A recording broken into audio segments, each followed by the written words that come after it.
The Gospel of Matthew says that when great trouble comes, it will be the worst since the world began until now. Holy Queen of Mercy and Love, O Mary, sitting on your heavenly throne, rejoice. It will be a real disaster for pregnant women and mothers. People should pray that the disaster does not begin in winter. The dark angel of the 4th level calls on the holy seraphim to sing with him. People will see everything for themselves. The earth and the sky proclaim a hymn, and Regina must save them. Where there will be lifeless bodies, vultures will gather. Those who have awakened are frightened that the enemy of the 4th level is before them, and that such monsters can wipe an entire country off the face of the earth. The girl suggested fighting together, but another awakened one told her to save the people while she tried to stop them. She wants to try to buy at least a little time. The girl wanted to stop her, but she said it was okay. National intelligence had already discovered the portal. Therefore, reinforcements would soon arrive. National intelligence declared a state of emergency. The opening of a portal on the campus of a Korean university has been confirmed, so all awakened people in the vicinity must go there. The girl was only a 3rd level awakened, but she decided she had to hold on. A demonic creature saw her and decided to attack, shouting, "Karatox, Latox." Another girl told her to run away immediately. Unexpectedly, a boy appeared and asked them to get out of the way. He destroyed the monster with one blow. The girls were surprised where he got the strength to destroy such a huge monster with one blow. The boy said that they hadn't seen each other in a long time and asked what year it was. The girl asked who he was, but he asked the same question again. She replied that it was October 6th, 2024. The guy was surprised that only a year had passed. He had spent hundreds of years in that hell, and here only a year had passed. He had miscalculated, and the time distortion turned out to be much worse. Exactly 1 year ago, he met his enemy, and then ended up in a hell known as the demon realm of Rigo. It was an incredible period. But in the end, he emerged victorious and returned. The girls noticed that he had awakened to S rank. Surely he was the state's secret weapon. The girl thought that this simply couldn't be true because she was in intelligence and should be in the know. The boy said that if they hadn't seen anyone, it meant they had entered a different time frame. After that, backup arrived. Leader Kim Ju-woo told everyone to take their positions, then called the girls by their names, Serena and Nuri, and said they were a little late. But now they had to leave everything to them. Then he asked where the enemy had gone because he had been told that he had left the portal at least at the 2nd level. After that, an awakened person approached the guy who had returned from the demon world and told him to get out of the way. He didn't know what he was, but asked him to get rid of his cosplay of an awakened one. Then he asked if he was ignoring him or if he was just deaf. The siren said that he must have gone mad and needed to be stopped. Kim Ju-woo asked why. The guy replied that he had 3 seconds. In that time, he had to convince him that he deserved to live. Siren said he was very dangerous. This guy had just destroyed a level 4 enemy. Kim Jun-woo couldn't believe it and wanted to intervene.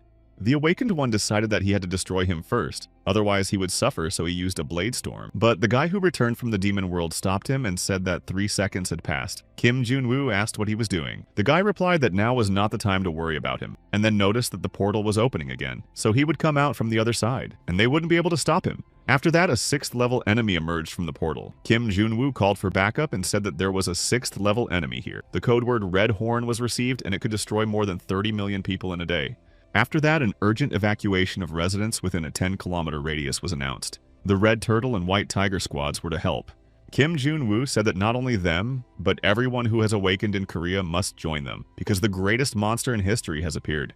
The awakened ones said that they needed to buy some time for the evacuation of the residents, even if it cost them their lives. Kim Jun-woo told Nuri to run away with Siren. After that, they all went on the attack. Nuri asked an unknown boy if he would help them. He asked if he should do it, and she said that it was his world too, so he had to protect it. But he asked her to give him at least one reason why he should help them, because the strong die and the strong live. And there were no exceptions. That was the law of power. They had to fight for survival or be defeated by the strongest. The guy asked Nuri if she could tell him where Sion's office was, but she didn't answer, and he called her useless. Siren said that they were all the same and that he was looking for her. She told Nuri that they needed to leave and that he wasn't going to help them anyway. But she stood up and said that strong people don't behave like that. Strong people should help the defenseless now. After that, she took her weapon and decided to attack the monster, but the monster repelled her attack and she fell. The boy managed to catch her and said that she was an interesting girl and that he liked her. Then he said that his name was Tekon, that he was a demon lord, and that he would be her master. Nuri thought he was a demon. After that, the monster approached them. Nuri was frightened, but Taehyun called it a pathetic creature and asked how it dared to open its jaws in front of him. He told it to shut up and struck it. Then he said that his face was right above it and called it arrogant. Then he ordered the monster to bow before him. Then he struck it and said that now they were on the same level. Then he took the magic stone that had fallen out of the monster and said that was all. Those who had awakened could not believe that it was a magic stone. Kim Jun-woo had never seen such a large stone. Nuri asked Taehyun why he was looking at her like that. He told her to follow him. His words surprised her and she asked him to repeat himself. Tae-hoon replied that he would not repeat himself. She had no choice but to follow him. Kim Jun-woo said no way. He thanked him for defeating the enemy. But Nuri was one of them, so he couldn't just take her away. Tae-hoon said he could and didn't ask for permission. Then he told them to get out of the way and struck them. Kim Jun-woo didn't understand what had happened. Tae-hoon called them annoying bugs. He said it was time to get rid of them. Nuri begged him not to and agreed to go with him. Just don't hurt them. Tae-hoon thought that she loved justice and that she had a double rank, which was rare even in the world of dragons. It was like finding a precious stone among boulders. Her characteristics were terrible due to the difference in races, but she could be well trained. Tae-hoon said it was great that he had chosen her, so she should take his hand. Then he explained that there was nothing to be afraid of. It was just a sealing ritual. After that, they disappeared, and when they woke up, they didn't understand what had just happened. After that, reinforcements arrived and treated the wounded. The leader, Shin-ho, approached Siren. He couldn't believe that one awakened had destroyed 6 enemies with his own hands and then taken their man away. Siren said she couldn't believe it herself, but he said his name was Tae-hoon, and he was looking for Jean's office. Shin-ho asked why she hadn't said so earlier. Siren asked if they wanted to catch him and said it was impossible. No one could defeat such a monster. Nuri showed Tae-hoon where Jean's office was. He asked if it was there, and she said they were almost there. She didn't know what to do and decided that maybe she should tell everyone where she was, so she wanted to send her geolocation. Tae-hoon said there was no need to send their location. She was sealed, so he knew what she was thinking. The girl she was with had heard that he was looking for them and that they were like little bugs to him, so there was no point in them coming. He warned her that she couldn't escape and that she already belonged to him, so she should just keep showing him the way. Nuri told her to follow her. Tae-hoon thought about his grandmother, whom he still couldn't forget after spending hundreds of years of trials in hell. He was sure that he would finally see her again. Then he asked Nuri what had happened and told her not to make him angry. Nuri said that they had arrived. In front of them was Jian's destroyed office. Tae-hoon got angry and asked who did it. Serena told her colleagues that she had done a little investigation and found out his name was Tae-hoon. She also found the address of Jean's office. The system pointed to one person, and it was definitely him. His name was Bente Tae-hong. Serena laughed because his name meant pervert. Everyone found it funny that his name had such a meaning when he could destroy 6th-level monsters with a single blow. Sin-ho told her that he also laughed, but did she realize how strange she looked now? He was just an ordinary student at a Korean university. He wasn't even awakened, just an ordinary young man whose only family was his aunt. Serena said she remembered the battle. It happened between the Daega and Ilsum guilds. The man said that if he really was Bente, then things were very serious. He would want revenge, so they had to hurry. Tae-hoon asked Nuri what had happened. She replied that she didn't know the details, but for some reason there was a conflict between the guilds. They hurried to stop them, but several buildings were destroyed. Many people lost their lives. Tae-hoon found his photo and thought of his grandmother. He was lost in memories of his grandmother asking him if he had eaten well, and noticing that he had grown very tall. Tae-hoon helped her, and she said that he had become very strong and thanked him for his help. It was only thanks to her grandson that she was able to live in a nice house. It wasn't just an apartment. Tae-hoon told her to wait a little longer. He wanted so much to bring her to a new, better house and live there with her. Nuri sensed his sadness. Tae-hoon asked her who had done this. He was angry and wanted to find them. After that, a man approached him and asked if he was Mr. Bente. The man introduced himself and said his name was Kang Shin-ho. He was a member of the White Tiger Division of the National Intelligence Service and asked if he could talk to him. Sin-ho sensed an incredible aura from him and thought that he was at least as skilled as A. Tae-hoon replied that he was feeling very unwell at the moment. If they valued their lives, they should leave. Sin-ho said that he knew what had happened and that they were currently investigating the incident. They knew that the criminals were from the Awakened Alliance, but they had not yet established their identities. Tae-hoon said that was enough. Sin-ho asked where he was going, and he said he was going to visit the Awakened Alliance. Sin-ho thought that he was going to destroy the entire Awakened Alliance on his own, but he might be able to do it. So he told the White Tiger unit to stop him. They said that he wasn't even an enemy and asked why they should neutralize him. They had to be careful because destroying an awakened one was still a crime. Another girl from the unit said she was glad. She thought that they would finally get to fight a worthy opponent, but what he was offering was boring. The guy said that if he was awakened, he definitely wouldn't die, and then he used his power. Tae-hoon dodged the attack. Another guy from the unit said that he seemed strong, so he decided to test whether he could withstand his blow. Tae-hoon stopped his attack, and he couldn't believe how that was even possible. After that, he hit him. Another guy asked him not to do anything, and he told them to just get out of the way. Serena said that she had told them that they couldn't stop this monster and that it was no joke. This man would destroy the entire alliance on his own. Sun-ho understands that Serena is right and he doesn't know how to stop him. Nuri grabbed his arm and said that he couldn't do that. Tae-hoon asked how she dared to stop him since she was subject to his will. He doesn't understand how she can contradict him. After all, he performed a ritual imprinting his personality on her soul. She can never betray him. She must follow him in everything, but now she seems to have rebelled. Her willpower and potential are much higher than he expected. Nuri said that there are many good people in the Alliance of the Awakened. They are ready to fight to the last to save humanity, even if there are enemies among them. There are people among the Awakened who help those whom they could not help. She understands how much he is hurting, and her heart is breaking with compassion. She is sad and hurt. Tekon is surprised that so little time has passed. And she already understands and feels him so well. Nuri was told that to prevent this from happening, some people fight and defend the powerless. That is why she asks him. Tekon wondered why he had returned to this world. His grandmother said that he did not need to study or play sports. He just had to listen to her and be a good boy. That way, he would grow up and be able to help many people. Tekon thanked Nuri and said that thanks to her, he remembered why he came back here. He came back to be with his loved ones. But he was too late, and there was no way to fix it. Now he wanted to protect people just like his grandmother had told him. Nuri was delighted that he had made this decision. He said that if she hadn't been able to appeal to his pity, she would have died by his sword. She was under his power, so he would not allow such freedom again. Nuri was frightened by his words.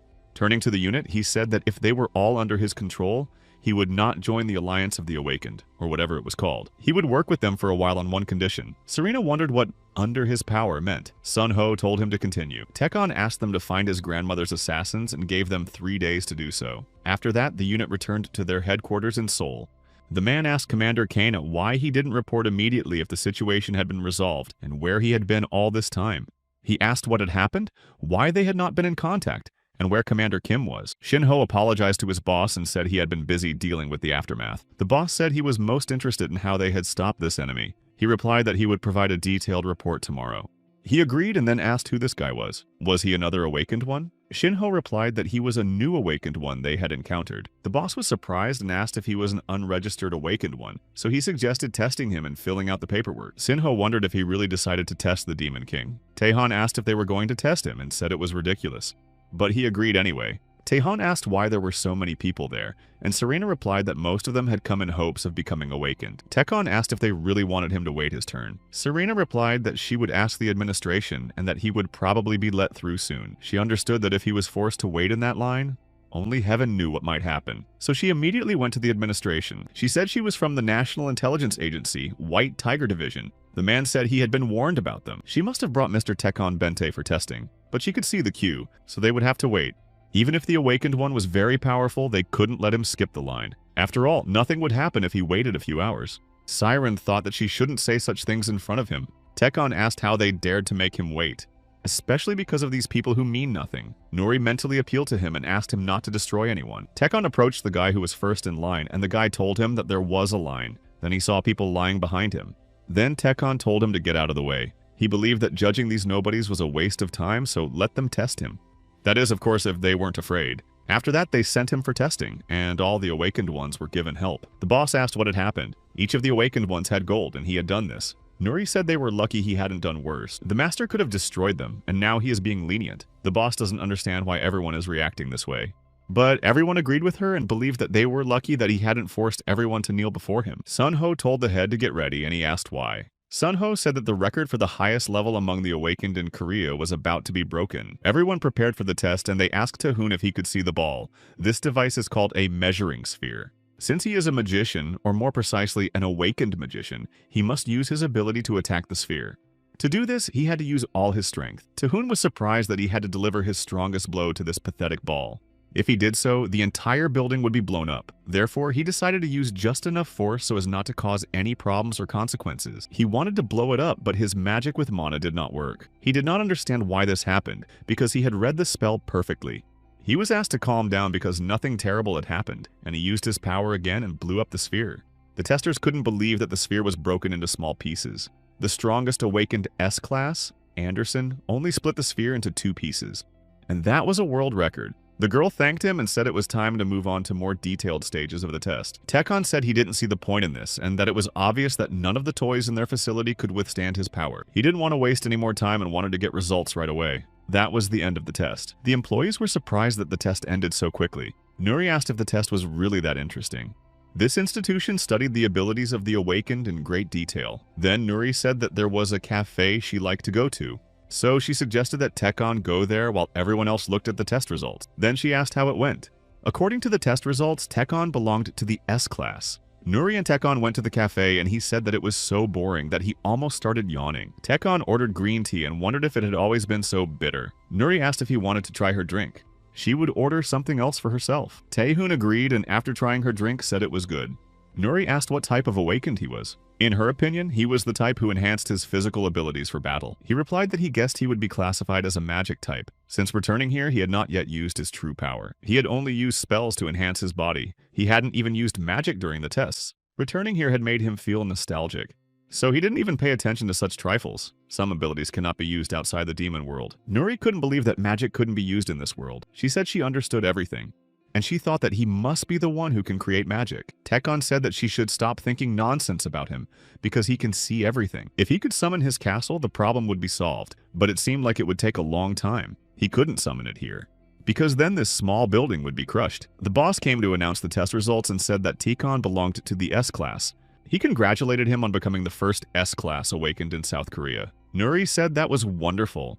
Tekon said that there was nothing to be surprised about and that it was obvious, but they didn't come here for no reason, so let them say directly what they want. The boss said that in that case, he would explain everything. The thing is, but Taehoon didn't even want to listen and immediately refused. Everyone tried to convince him that this was a great opportunity, and that if he officially announced that he belonged to the S rank, he would receive support and fame. Moreover, it would help him get money from large corporations. Tekon said that it annoyed him, and that if he needed money, he would earn it. He promised to help them, so they should at least be grateful for that. Nuri thought that the master must love coffee. Tekon said he would help them, but only if they fulfilled his condition. Meanwhile, one man had already found out about this criminal. He decided that he had to find him because with that level of power, no awakened person could stop them. The National Intelligence Agency decided not to disclose Tekon's rank. He and Nuri were taken to a place where they could stay. As long as he cooperated with them, they would provide him with all possible support. The boss was upset because it was a great opportunity. They could boast that an S-class awakened had finally appeared in their country. Serena said that in that case, the global balance of power would be shaken if the whole world found out that they had such an awakened person. Until then, S-rank awakened people had only been spotted in China and the United States. The boss said that if they left international issues aside, people would feel safe knowing that there was an awakened S-rank in their country. But it was a shame that it had turned out this way. Tekon and Nuri were taken to the right place, and Nuri said she had never seen such a big house before. Tekon said that it couldn't compare to his castle, but it wasn't so bad, so they went inside to settle in. 3 days later, Kang Shin-ho, the commander of the White Tiger unit, came to Taehoon and heard the sounds of battle. He didn't understand what was happening and went inside to see Tekon training Nuri. Tekon said that it wasn't enough. She had to attack him with all her strength, so they had to continue. After that, they continued to fight. Nuri attacked him by surprise and thought she would succeed, but Taehoon blocked her attack and said they needed to take a break for now. She still wasn't up to his standards, but she was making progress, so she shouldn't stop training. That way, she would quickly reach A rank. But Taehoon believes that to be considered his disciple, she must be at least S rank. Nuri said that today was the last day, because he had set a deadline earlier. She asked if he was really going to destroy everyone now. Taehoon replied that he had given them enough time, so there was no more mercy to be expected. Nuri said that their lives were also important. Taehoon thought that he hadn't heard those words in centuries. The demon realm was a hell where only the strongest survived. Life there was worth almost nothing. Her words seemed to bring him back to his senses. Tekon said that this would not be just insane destruction, but revenge for the death of his grandmother, and a measure to prevent something like this from happening in the future. When one innocent soul dies, another survives. Nuri said she understood everything. Tekon thought that he had become more lenient. He began to say unnecessary things to his companions. Sun-ho could no longer eavesdrop and approach them, saying that he had brought something. He asked if they had a minute. Taehoon said yes, but noted that he could have called. Sin-ho said he wanted to meet in person. He noticed that Nuri had changed in just a few days, as if she had become a different person. He thought that this man was the reason. Taehoon said that he didn't like wasting time. Shin-ho apologized to him. Then he said that, as promised, the results of the investigation were ready. The incident was caused by members of the Ilsim Guild. Ilsim is a company that turned from a gang into a guild of awakened ones after their leader Kim Gil-tae awakened. Although they are considered a guild of awakened ones, they are reluctant to destroy their enemies. They are criminals who torment ordinary citizens. They are also a threat to the agency. However, they are connected to the Awakened Association, so nothing can be done about them. If you mess with them, you'll have to deal with the association. Taehoon said that people like them are everywhere and they are lucky. Therefore, they can get rid of the trash without getting their hands dirty. Sun-ho said that they hadn't even thought about it and weren't going to do anything. Tekon said that if they were criminals, there was no need to explain anything further. He asked them to wait because revenge was coming. Guild leader Ilsim Kimgil-tae said that they had captured the reptile and would soon eliminate the businesses that were causing damage and introduce franchises. They were on a roll, so they could thank the National Intelligence Service, which was working tirelessly to protect the country. Even ordinary people like them can make a fortune. After that, the guild was attacked. The subordinates asked the boss if he was okay. After all, they had to protect him. They didn't understand who dared to mess with the Ilsim Guild. All the guild members started to flee the building. Then they saw something on the guild building and asked what it was. They heard a voice telling them to redeem their sins. They did not understand what was happening or what it was at all. Tekon asked if they had been awakened by the Ilsim Guild. Then he said that they must confess their sins and bow their heads before him in repentance. Only then would he destroy them painlessly. The guild leader decided that it was all his fault and that he had to be destroyed. A member of the guild thought that this was his chance to raise his rank, so he tried to attack his opponent. Tekon said that this was their last chance and he was not going to spare them anymore. They did not understand what was wrong with him. One of the members apologized and said he was leaving. The others called him a coward. Tekon asked who said they could run away. Then he attacked the guy and immediately destroyed him, saying that he had offered them a painless death, but none of them had a chance to escape. Gilte decided to run away. Another member of the guild told him to stop the guy and then asked Gilte where he was going. He replied that the leader had to stay alive. Tekon said that the boss had run away, abandoning his comrades and leaving his own followers behind. So he thought that this world was no better than the kingdom of demons. After that, they all fled inside the building. One of them said that these were all magic stones. Their doors and walls were impenetrable. The guild leader thought that they had destroyed the last district. He believed that his subordinates would clean everything up well. A member of the guild told him not to worry and asked how many people they had. The guy ordered everyone to gather and said that if they fought inside the building, they could even defeat an A-rank hunter. They told their opponent to come closer, thinking that he had gone mad and was very strong. But they decided to destroy this high-ranking awakened one. Tekon said that was great and that the more the better. That way it would be easier for him to destroy them. He dealt with everyone one by one. The head of the guild to guild waited outside the door, hoping that this would help. Tekon went inside and said that rats always hide. They couldn't believe that he had dealt with all the awakened ones by himself. A guild member started screaming that the door wouldn't open and begged for help because he didn't want to die. Tekon grabbed him and said that he had sacrificed the lives of innocent people and now he was saying he didn't want to die. Gilte thought he was just a monster. He asked why he was doing this to them. Tekon said that he wanted to wipe their guild off the face of the earth and asked him to give him one reason to let him live. Gilte thought that he was still holding a grudge and said that they had no choice, and it was just self-defense. The guild attacked them first. Tekon said that the guild didn't even have a chance to fight back and asked if he thought he knew nothing. Gilte wondered if he really knew everything or was just testing him. Then he decided to attack him and destroy him. He asked if he really thought he would just sit there and take it. Tekon grabbed him and said he would give him a minute. So let him try again, and this would be his last chance. Gilte attacked him again. Taehan thought he couldn't lose to this nobody. The only reason he came back to this world was for his grandmother. Gilte told him it would hurt, but Tekon struck him. He asked why since a minute hadn't even passed. Taehoon said he had changed his mind and decided to destroy them all. He also wanted to make them feel all the pain. Giltai started calling for help and asked why he cared about their deaths. He begged him to spare him and was ready to give him anything he wanted. But Taehoon finished what he started. After that, the agency arrived at the scene. The boss said that he really hadn't spared anyone and that they were in big trouble. But the Alliance of the Awakened would not stand aside. They could not pretend that nothing had happened. Even the association cannot let the fact that this guy destroyed an entire guild of 52 people go unpunished. So they have to punish him. But they don't know how to defeat an awakened S-class. They live in a country of law and order and cannot allow anyone to take the law into their own hands. But they'll talk about destruction later. Right now, there are more important questions to address. They need to work out a plan of action in connection with the opening of the gate. Recently, the gates to another dimension have been opening more frequently. There has also been a surge in activity, 12 times a week. 4 of these cases were in Seoul. In addition, unusual monsters of the 4th and 6th levels are emerging from the gates, and they are more vicious than ever. Their awakened opponents are no match for them, so they are lucky to have at least one S-class member. This time, he will deal with it. But that doesn't mean he can do whatever he wants, because the agency will be forced to ask higher authorities to intervene. He must know that they are aware of his every move and regret what he has done. An agency employee asked how to do that if he's not even human. Should he just walk up and tell him to be lower than the grass and quieter than water? The man noted that he had raised his voice and the other apologized, but he understands their position and this is an unusual situation. They were facing an uncontrollable force that knew no bounds. His power was unlimited, and the fate of their country was in his hands. Techon took a shower and Nuri decided that now she had to take care of his clothes. She wanted to bring him a shirt, but she saw that there were identical shirts hanging in the closet and thought that the people at the agency had no taste at all. She called Taehan Master and told him she had brought him some clothes so he could get dressed after his shower. But then he came out completely naked, and she started screaming. Taehoon asked why she was screaming. Nuri asked him why he came out of the shower without any clothes on. She handed him his clothes and apologized, then ran away. Taekwon thought he had hired a stupid maid. After a while, she approached him on the street. She was worried that he hadn't spoken to her for several days and was probably devastated by what he had done. Before that, the agency boss had asked her to calm her employer down. Nuri wondered how to cheer him up because he seemed very upset to her. So she suggested that they go shopping to buy him some clothes, and she also needed something. Taekwon said it was a good idea. Nuri was surprised that he agreed so quickly and said she would get ready and they would go. Taekwon said there was one thing. She didn't understand what he meant and thought that her master wasn't interested in shopping because he was tired of it or didn't think she was worth it. Taekwon said he didn't have any money. Nuri calmed down and remembered that he hadn't been paid yet. She said she could lend him some, but he replied that a master had no need to borrow money. Then he took out a magic stone. He said that if he sold the stones, he would have enough money. Nuri took him to the exchange office run by the National Intelligence Agency.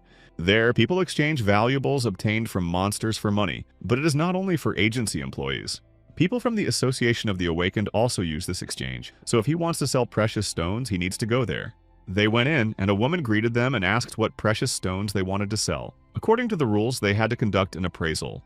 Therefore, they had to show the item that would be put up for sale. Taekwon took out the stone, and the woman asked them to wait a few minutes. She turned to Mr. Pak and said that people had come who wanted to sell a nugget. He replied not to bother him with trifles. If it was below the second level, she should deal with it herself. She said that she had never seen a stone of this size before. Mr. Park told her to let them in. Nuri introduced herself to him. Park Sun-ho also introduced himself and said he was from the 3rd Sales Department. He wondered why a girl from intelligence had suddenly come to him. He was told that she had brought a large nugget, but he was curious about who had come with her and thought it was some kind of homeless person. They couldn't let just anyone into the exchange. This could damage their reputation and the trash would have to be taken out. But then Taehoon took out the stone. Park Sun-ho had never seen anything like it. He didn't understand what kind of nugget it was and didn't know its value. Taekwon asked how much it would cost. Park Sun-ho apologized to him. He said that they couldn't afford a stone of that size yet. They would have to negotiate with the central bank. Taekwon broke it into several pieces and asked how much they would give for such a stone. Park Sun-ho was even more surprised. He had never seen anyone break a natural stone before. Even one like this was worth at least several tens of billions.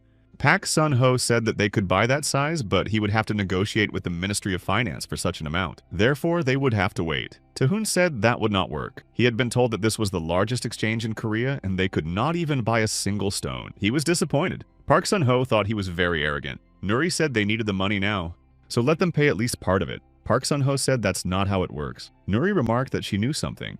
The Planning Bureau allows them to get nuggets for less money. Just think how much money they would make on such a deal. Wouldn't they even try for that? So if they gave them $1 billion right now, they would agree. Park Sun-ho thought she was very rude, and how she could even propose a deal that would harm the Planning Bureau. But he agreed. He was frightened by the look on the young man's face and wondered who he was and why he was looking at him like a wild animal. Taekwon said that the money had arrived, and Nuri was delighted that now they could go shopping, so she suggested that he choose some clothes first. He agreed and said that she was great for persuading this man to make a deal. Nuri thanked him. Park Sun-ho thought about how they dared to exploit him. His member of the upper class, he would have to show them the true power of money. He called a few people and told them he had a job for them. He needed them to deal with a couple. Nuri suggested that her boss go to a store. Taekwon replied that she could buy whatever she wanted and that he didn't need anything. She said that wouldn't work because they had come here for him today. So she took him by the hand and pulled him along. Then she suggested that he dress up nicely. Taekwon thought to himself that the more he got to know her, the more he was surprised by her. She seemed interesting and unusual to him.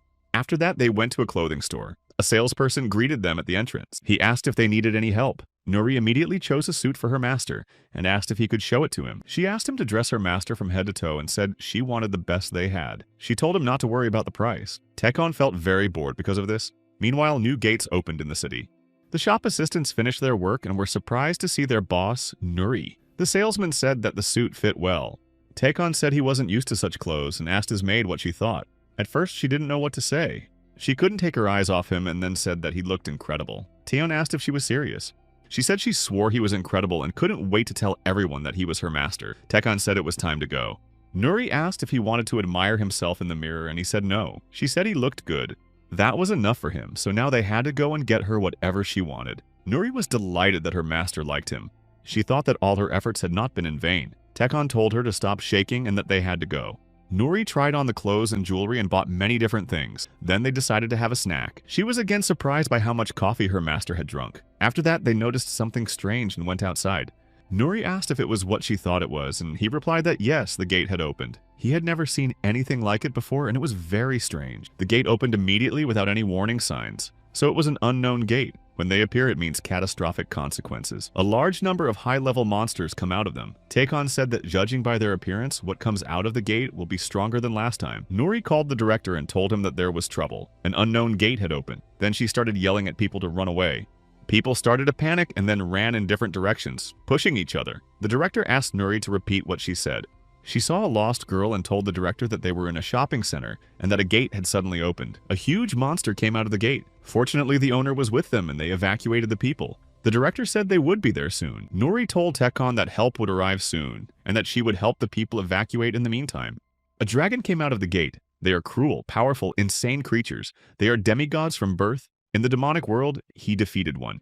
It was one of the most powerful creatures. The dragon did not want to submit, so he had to deal with it. Tekon thought that his time had finally come.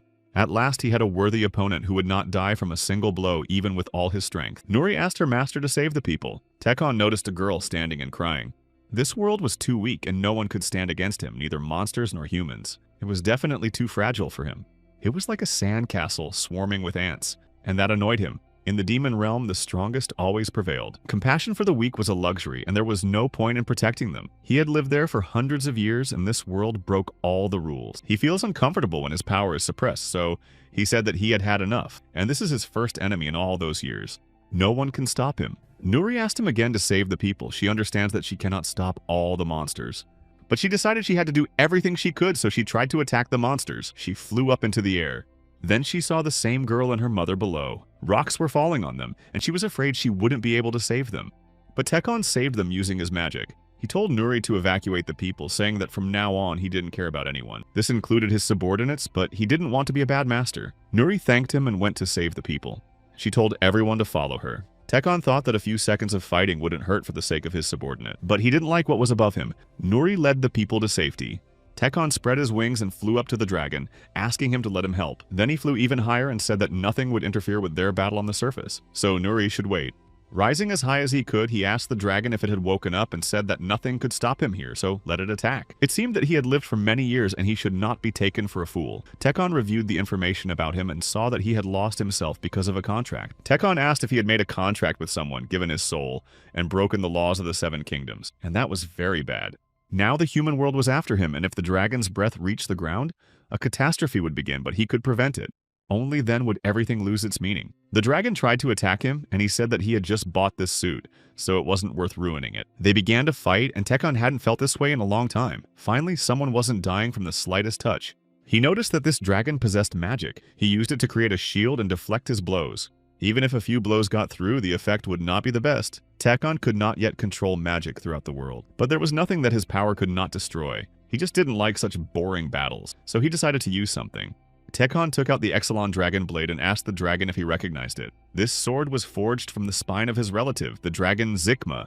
It was the worst thing he could face. The dragon became enraged, but Tekon struck him, and he could no longer use his breath. Tekon said that now he would not be able to use magic for his dirty tricks, and that it was his turn. They continued their battle, and Tahan said that he was pretty good and that now he would show him. The dragon used 6th level explosive magic. Tahan asked if he really thought that would work against him. If so, he was mistaken. Even using magic, he would not defeat him. Tahan had maximum resistance to magic. Takon asked if that was all he was capable of. If so, it was time to show his true power. Meanwhile, reinforcements had arrived. The awakened ones were treating the people. They also noticed that the gate's reactivity was decreasing. The gate gradually closed. After a while, it closed completely and the effects were eliminated. The whole team breathed a sigh of relief, and Zhongwo asked Nuri where her master and that monster had gone. She replied that they were upstairs. He asked if she meant that they had ascended into the sky. He did not expect that at all, and if it was what he thought it was, then that was a different matter. But he did not understand how such a thing was even possible. Jun Wooman, awakened in the class of the Alliance of the Awakened, asked how a huge monster could have disappeared and whether it had really flown into space. He wasn't sure if Nuri could be trusted and said that she had gone mad, so she should stop talking nonsense and tell the truth. Nuri said that this is the truth. Zhang Yuman believes that they have no idea where the monster is. Zhang Wo said that they had just dealt with the people. After that, they will provide a detailed report. June Woomin said that the Alliance of the Awakened is not here to correct their mistakes, and that they have more important things to do. Or they'd lied about a 7th level monster appearing at the gate. Kang Sung-ho said enough. No matter what position he holds in the Alliance, it does not give him the right to speak to them like that. They will not tolerate it and will file a complaint. June Woomin said that they couldn't do their job properly and decided to complain. Did he really think that all awakened ones had the same power? They weren't government lapdogs like them. Nuri saw something happening in the sky. Everyone else noticed it too. Something was falling directly toward them, so everyone had to take cover immediately. People began to flee quickly. Nuri saw her master and rejoiced. Tekon said that they probably should have descended more slowly so as not to cause panic. June Woomin didn't understand what was going on. He saw a giant monster and had never seen such a large creature before. Nuri told Tekon that they had to leave quickly. June Woomin didn't understand who this man who had come down from the sky was or who he was at all. Sinho thanked him and said that he did a great job, but he has something to discuss with him. Nuri hugged her master. After that, Shinho used his assistant Uriel to make sure no one could hear them. Taehan noticed that this creature was from a fantasy world. It was quite an impressive skill to summon a creature from the upper 7 dimensions. Shinho said that their situation had become more complicated. Because of how Taehan solved this problem, Taehan asked what he meant. He said that now everyone knows how strong he is. Because he single-handedly defeated a 7th level monster whose appearance was known throughout the country. This news would quickly spread around the world. In their world, the balance of power between countries is determined by the presence of S-class hunters. Taehoon said that he talks too much and should get down to business. After all, the only thing he hates more than rudeness is wasting time. Sun Ho said that they would probably have to officially announce his existence. Tekon said that this was not for him. Shinho knew that he would not succeed and did not know how to negotiate with this monster. In his opinion, it was simply impossible, but Taehoon said to let it be and that they had to do what they had to do. Sinho asked if he really agreed, and he said there was no need to make him repeat himself, but he didn't need any extra problems.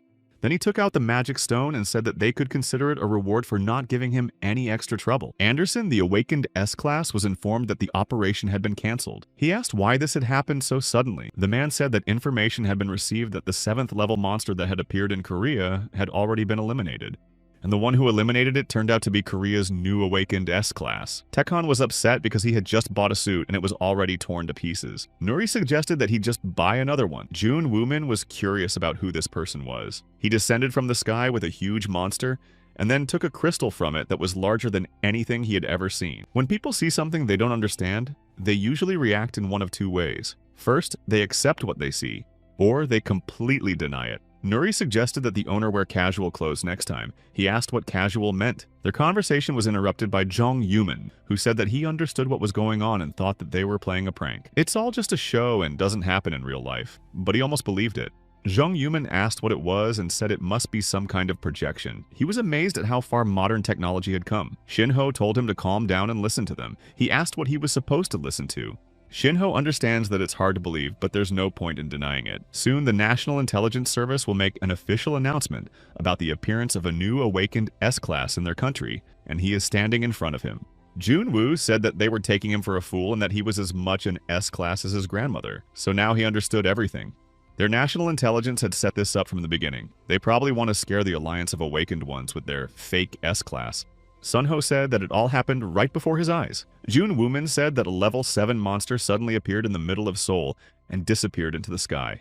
And then it fell from the sky, and who would believe them because people aren't that naive.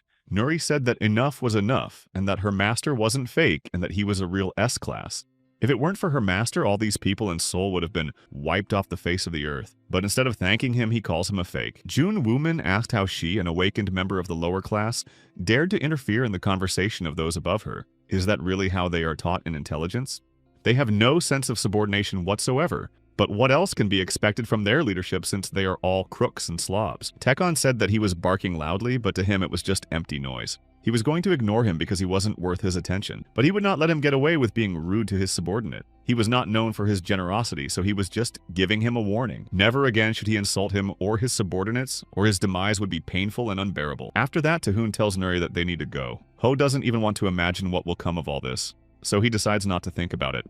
The National Intelligence Service officially announced the registration of the first awakened S-class in Korea, Taehoon Bente. Mr. Taehoon Bente destroyed a monster from an unknown gate that unexpectedly appeared above a shopping center in Seoul. This information appeared in the news. Sun Ho said that they had announced it. Taehoon asked that there be no unnecessary trouble for him. Sun Ho replied that, unfortunately, trouble could not be avoided. There was nothing they could do about it. He was the only S-class in the country, and there were only 9 of them in the world. In terms of strength, he surpassed all lower-level awakened ones. In their country, no organization, let alone any of the awakened, can challenge him. Therefore, for now, they will leave him alone. They also have concerns that other countries have not yet made any statements. Until now, they had no S-class awakened ones. Therefore, South Korea was despised by the United States, China, Japan, and other countries. These countries are considered the main centers of power in the world. But now that they have him, everything has changed. The US and Japan tried to impose a huge debt on them in connection with the opening of the unknown gate. Now that they know that the enemy has been eliminated, they are in confusion. But their confusion will not last long. They will definitely try to restore the balance of power by eliminating their advantage. Therefore, they need allies. A request for a meeting with him has just arrived from a special unit of the US Army, Wolf. They are very interested in him and want to meet him. Tekon said he refuses. Sun Ho noted that this is their chance to gain allies in the US. Tekon replied that he is not interested. He is not interested in the so-called powerful worlds, and is annoyed that everything he bought in the store for that rare stone has been destroyed. So Tahoon hopes that he will no longer bother him. Nuri doesn't know what to do or how to convince her master. She remembered that it was at the moment when he saw the dragon that he showed a keen interest. Therefore, Nuri decided to inquire about the special wolf unit. Does the awakened S-Class Anderson serve in this unit? He is said to be the strongest of the awakened ones. Sun Ho said that this was true. If Mr. Takon accepted the offer to meet, he would talk to him. Anderson, the strongest awakened in the world, was the one who initiated the request for a meeting with Mr. Tahoon. Tahoon said that it was interesting, and now he was really interested. Nuri realized that the only ones who could interest him were those of equal strength. He agreed, and the awakened ones from the US arrived in Korea to meet him. The strongest awakened ones were pleased with how they were welcomed. Anderson told the awakened ones that they were acting like children, and that they had better promise not to cause trouble as usual. They said that wasn't interesting. Otherwise, why would they have come to this small country? Anderson told Jensen that this was a visit to an ally. Therefore, there was no need to cause chaos like last time. They knew very well that the Pentagon had given them specific tasks. So they had to be restrained and remember their mission. And when the order was given, they could do whatever they wanted here. A special unit of the US Army Wolf arrived at the location. Some of them noted that they had not come here to have fun. The Pentagon has assigned them 2 missions. First, recruit a new awakened S rank, and then test his strength. The guy said he would deal with the other one and that Anderson should focus on the mission. But if he refused, it would be the end of him.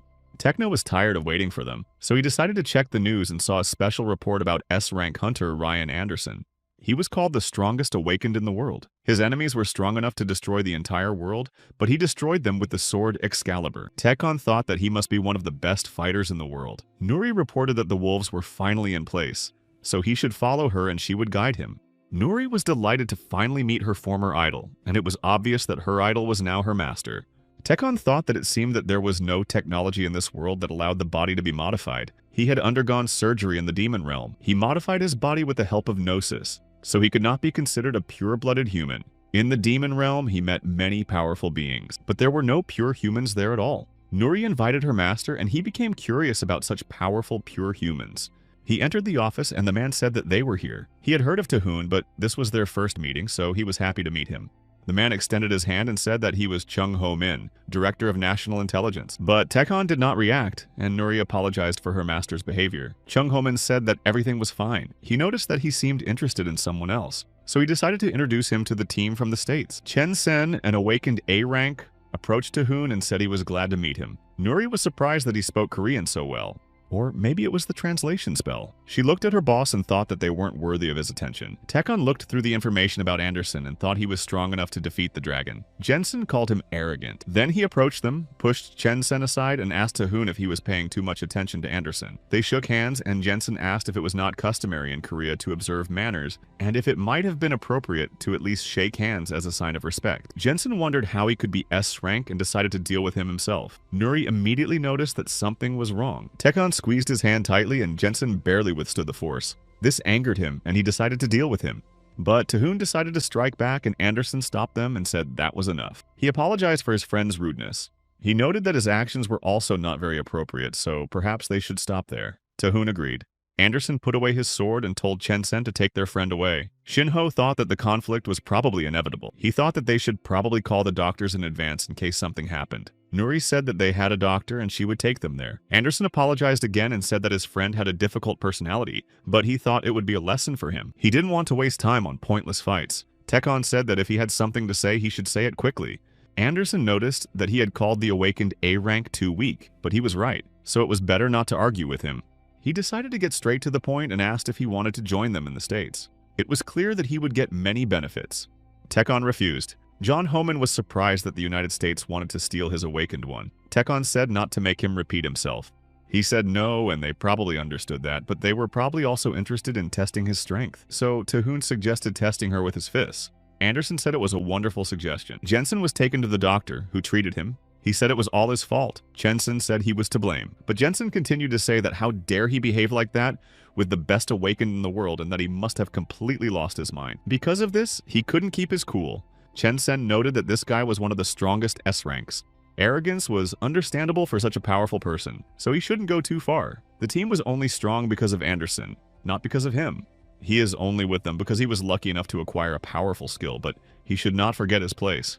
Jensen said he knew that, but he would never admit it. An S rank couldn't have been born in such a weak country. If they had another S rank, they wouldn't have to put up with this. Their conversation was interrupted by Nuri, who said that they were lucky that it ended this way. If the master wanted to, he could have dealt with him in an instant. Jensen laughed and told her that she knew nothing and called her petty. She said that she knew something for sure and who he had called petty. Her boss was the strongest man in the world. They laughed at her for calling him her boss. Jensen said that she had made it up, but that she would soon come to her senses. Now Anderson would put an end to the arrogance of this Mr. Sainty, and he wouldn't be able to do anything about it.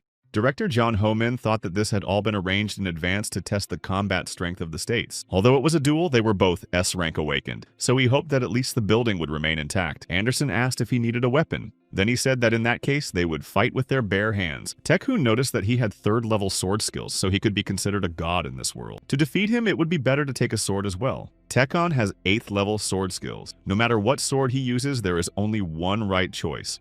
On the day he rose to the top of the demon realm, his servants forged it as a sign of loyalty. Anderson noticed that he had opened a portal. He thought it might be a magical system. Tekun said he had kept him waiting, but he had found the right sword for him. It was his favorite sword, the Thunderblade. Anderson said it was very kind of him to think so highly of his Excalibur.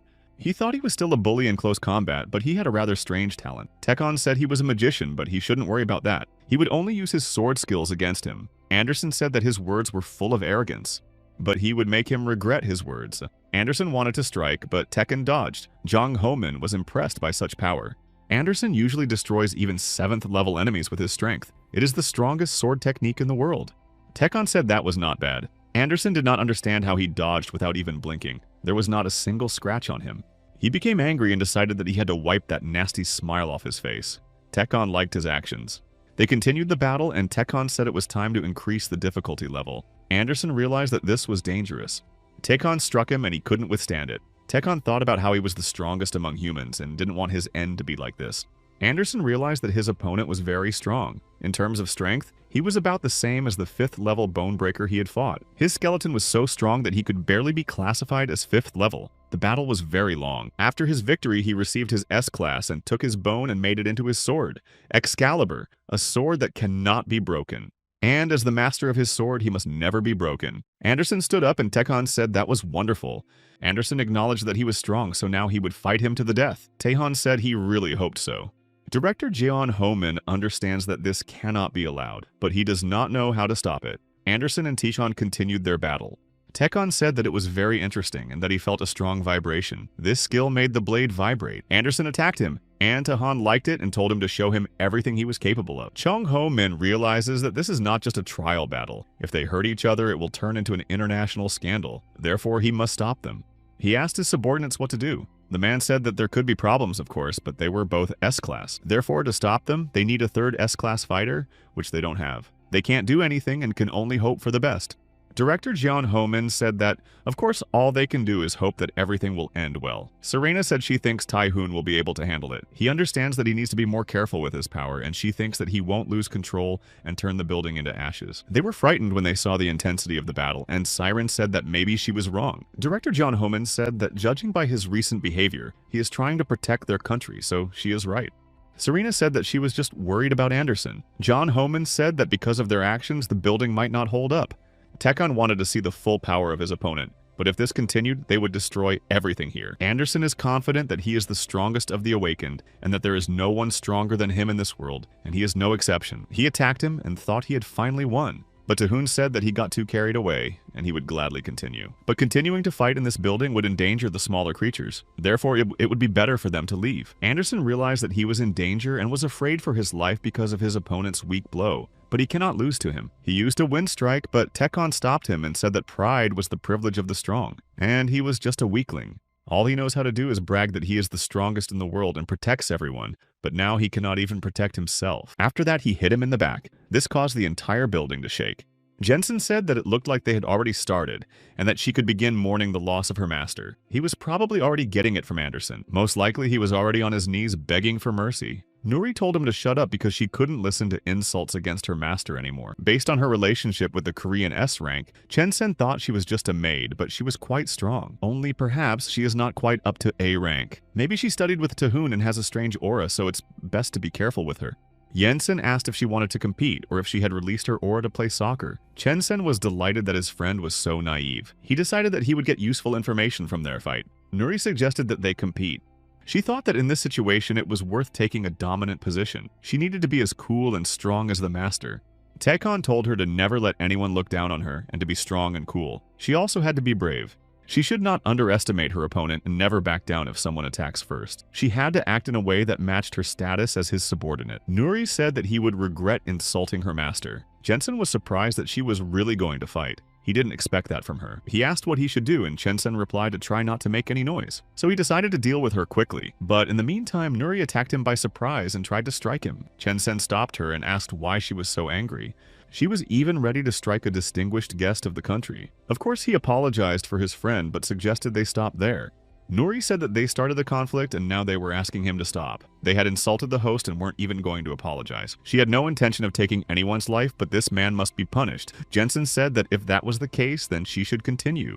And now they will see who will prevail. Chen-sen asked them to stop, but Nuri launched an attack. Meanwhile, Tahoon lifted Anderson up and told him not to worry. He didn't kill him, but he definitely needs serious medical attention. They thanked him for at least not killing him, but he had just defeated the strongest awakened Anderson, and that was no longer just a dream.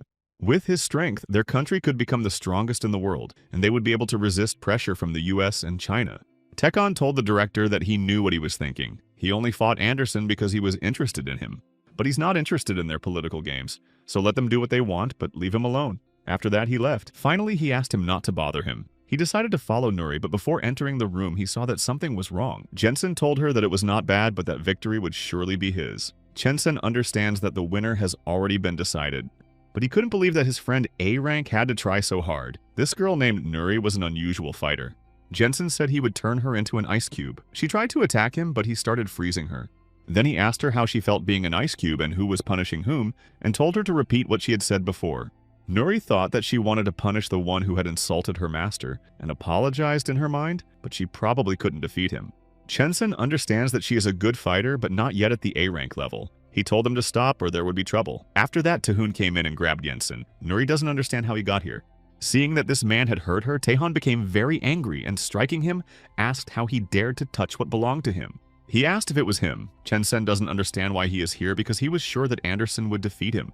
Tekon said that they dared to touch his property and now they would pay for it with their lives. Chen-sen realized that Anderson had lost. Nuri stopped him and said that she was fine, so he should calm down. He hugged her and Nuri wanted to explain why the fight had happened.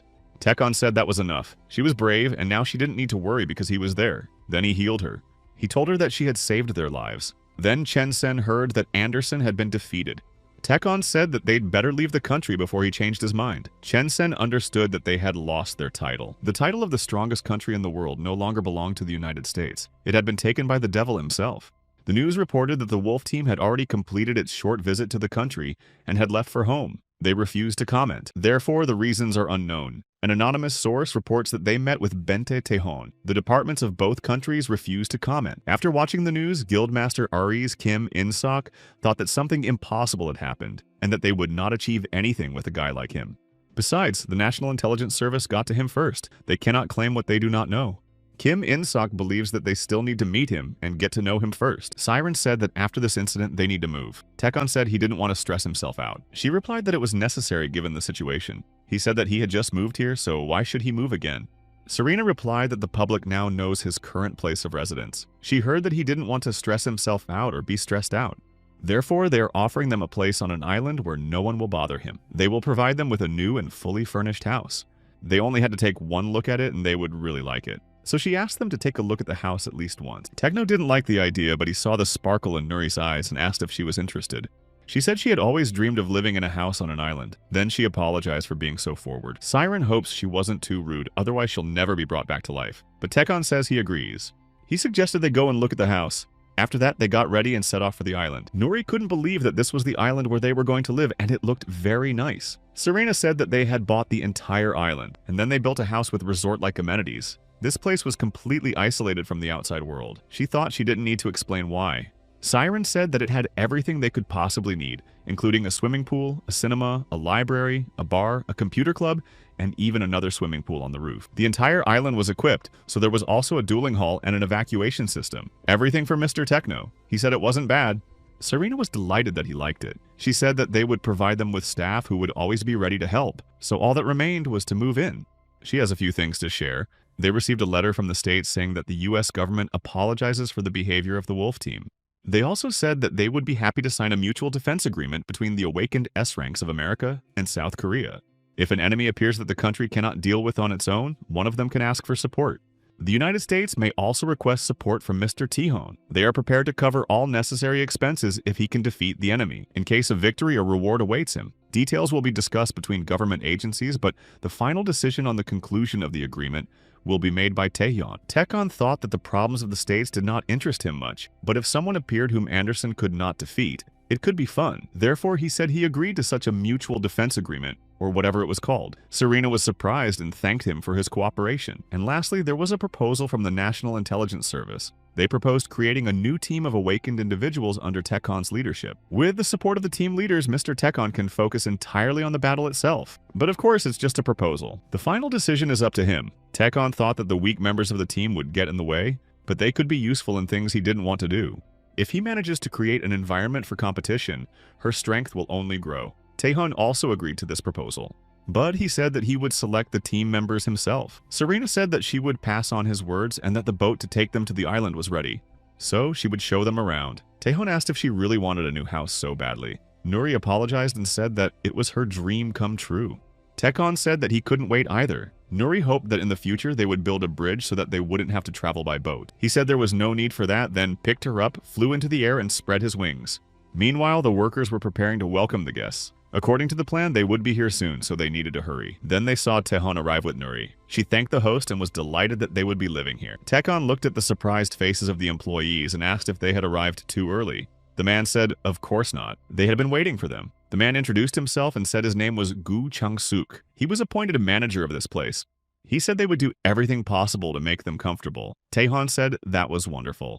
Gu Chang-suk told them to follow him and he would show them around. They went inside and Nuri said it was incredible. It was like being in a hotel. Taehyun agreed that it was quite nice and asked the butler what there was to do. Gu Chang-suk said with confidence that he would like it. After that, they were treated to various dishes and drinks. Then they played drums and relaxed on the beach. Gu Chang-suk asked how he liked it, and Taehyun admitted that it was nice and that he felt like he would have fun. Xingho flew in and said that they hadn't seen each other in a long time. He thanked Taehyun for accepting their offer. He wanted to introduce them to someone. This was a new member of the National Intelligence Service, A-rank Miss Lee Yu-jin. Lee Yu-jin asked Taehyun if he was the same S-rank awakened person. She thought that if he was that strong, he would look majestic. She didn't understand why he was so lazy and why there was a child with him. Nuri pointed out that it was customary to greet people when entering someone else's home. Lee Yu-jin said that children had no business here and should get out of the way.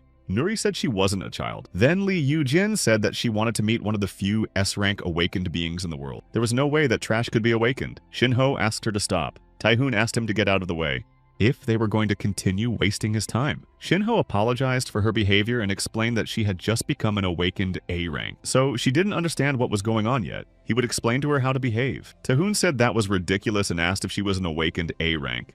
That would mean she was strong enough, and the strong had the right to be arrogant. But on the other hand, if a person is strong, they should be able to tell the difference between themselves and their opponent. If an insect causes inconvenience to a human, the result is only one: to be crushed. Lee Yu-jin doesn't understand what's going on because she's never experienced anything like this before. Taehyun said that was enough. She thought it was some kind of test, and for a moment she was afraid she would freeze there. Shinho apologized again. He said that in his opinion she had learned her lesson. Taehoon said that everything was fine and that he was even intrigued. Then he told Lee Yujin to follow him. Turning to Nuri, he said that his subordinate should also come. He wanted to see what they were capable of. Nuri thought that she was treating others like children just because they were a little younger than her, and she didn't like it. She was strong enough to stand by her boss and told her rival to get ready. Lee Yujin told her to get ready too. Taehoon said that they had to compete at their best so that he could find out who was stronger. Lee Yujin said that she would use all her strength. Taehoon was glad that they were taking the competition seriously.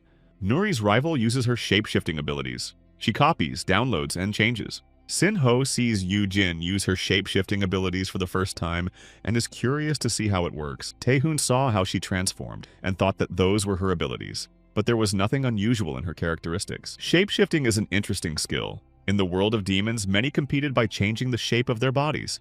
But although this skill is shared by all, its use is very individual. Even he did not expect this. He would never have thought that she would be able to completely transform into another creature, not to mention that this creature was of a very high level. Nuri noticed the red horns on her head. Such horns were on the 6th level monster that appeared near the Korean university. Taekwon said that an old acquaintance had returned and asked his subordinate what she was going to do. Lee Yujin asked if she was so scared that she couldn't even move, probably because this creature had destroyed people right before her eyes. Nuri said that she wasn't scared at all and was even happy because she had to avenge the people who had died. The employees noticed that the entire building was shaking and decided to ask Gu Changsuk if he was sure everything was okay. He replied that there was no need to worry because the building had been specially designed to withstand the strongest loads. So they'd better get used to it because from now on this would happen regularly. Lee Yujin wondered how such a small body could be so strong and fast, but she considered herself stronger because she possessed the strength of a monster. They continued to fight and Yujin injured Nuri. Then she tried to concentrate. Sin-ho was surprised that she even had the same abilities as a monster. Yujin rose into the air and struck Nuri again, and when she landed on the ground, she wondered if this was her punishment for thinking she was stupid. She was considered an awakened A rank, but Nuri unexpectedly got up and struck her back. She held her weapon to her opponent's throat. Taekwon said that was enough. Yujin was sure that she was definitely stronger and faster than her, but she had figured out her weaknesses. Then she picked the right moment and defeated her, so she lost because of the big difference in experience between them. But with this guy, she could definitely become stronger. Yujin wanted to say something, but Taehan beat her to it and said he refused. She noticed that she didn't even have time to say anything. He replied that all she had going for her was her interesting skill, but for now she was like a baby learning to take her first steps. So for now, he couldn't take her under his wing. However, she would make a good opponent for him, and if she wanted, Taehoon was willing to give her one chance. Taekwon told Shin-ho that he should already feel it. A little more, and it would be too late. Shin-ho asked what he should feel and what he meant. After that, he received a call informing him that there was a problem. Shin-ho asked what had happened. He was told that Osaka and Japan had been wiped off the face of the earth. So they immediately flew to Japan, and Nuri asked if the boss couldn't get there faster on his own. Taekwon asked if she preferred to walk or drive when traveling around the city. But in her opinion, they are faster than cars. Yujin doesn't understand why they aren't nervous at all, since they are flying into battle. They might have to risk their lives. Shin-ho decided to report the current situation. About an hour ago, they received information. An unknown gate has opened in Osaka. At first, the Japanese government denied the information, but 10 minutes later, it requested support from China and Korea. Osaka has already been subjected to a massive attack by monsters from the unknown gate. The city is almost destroyed.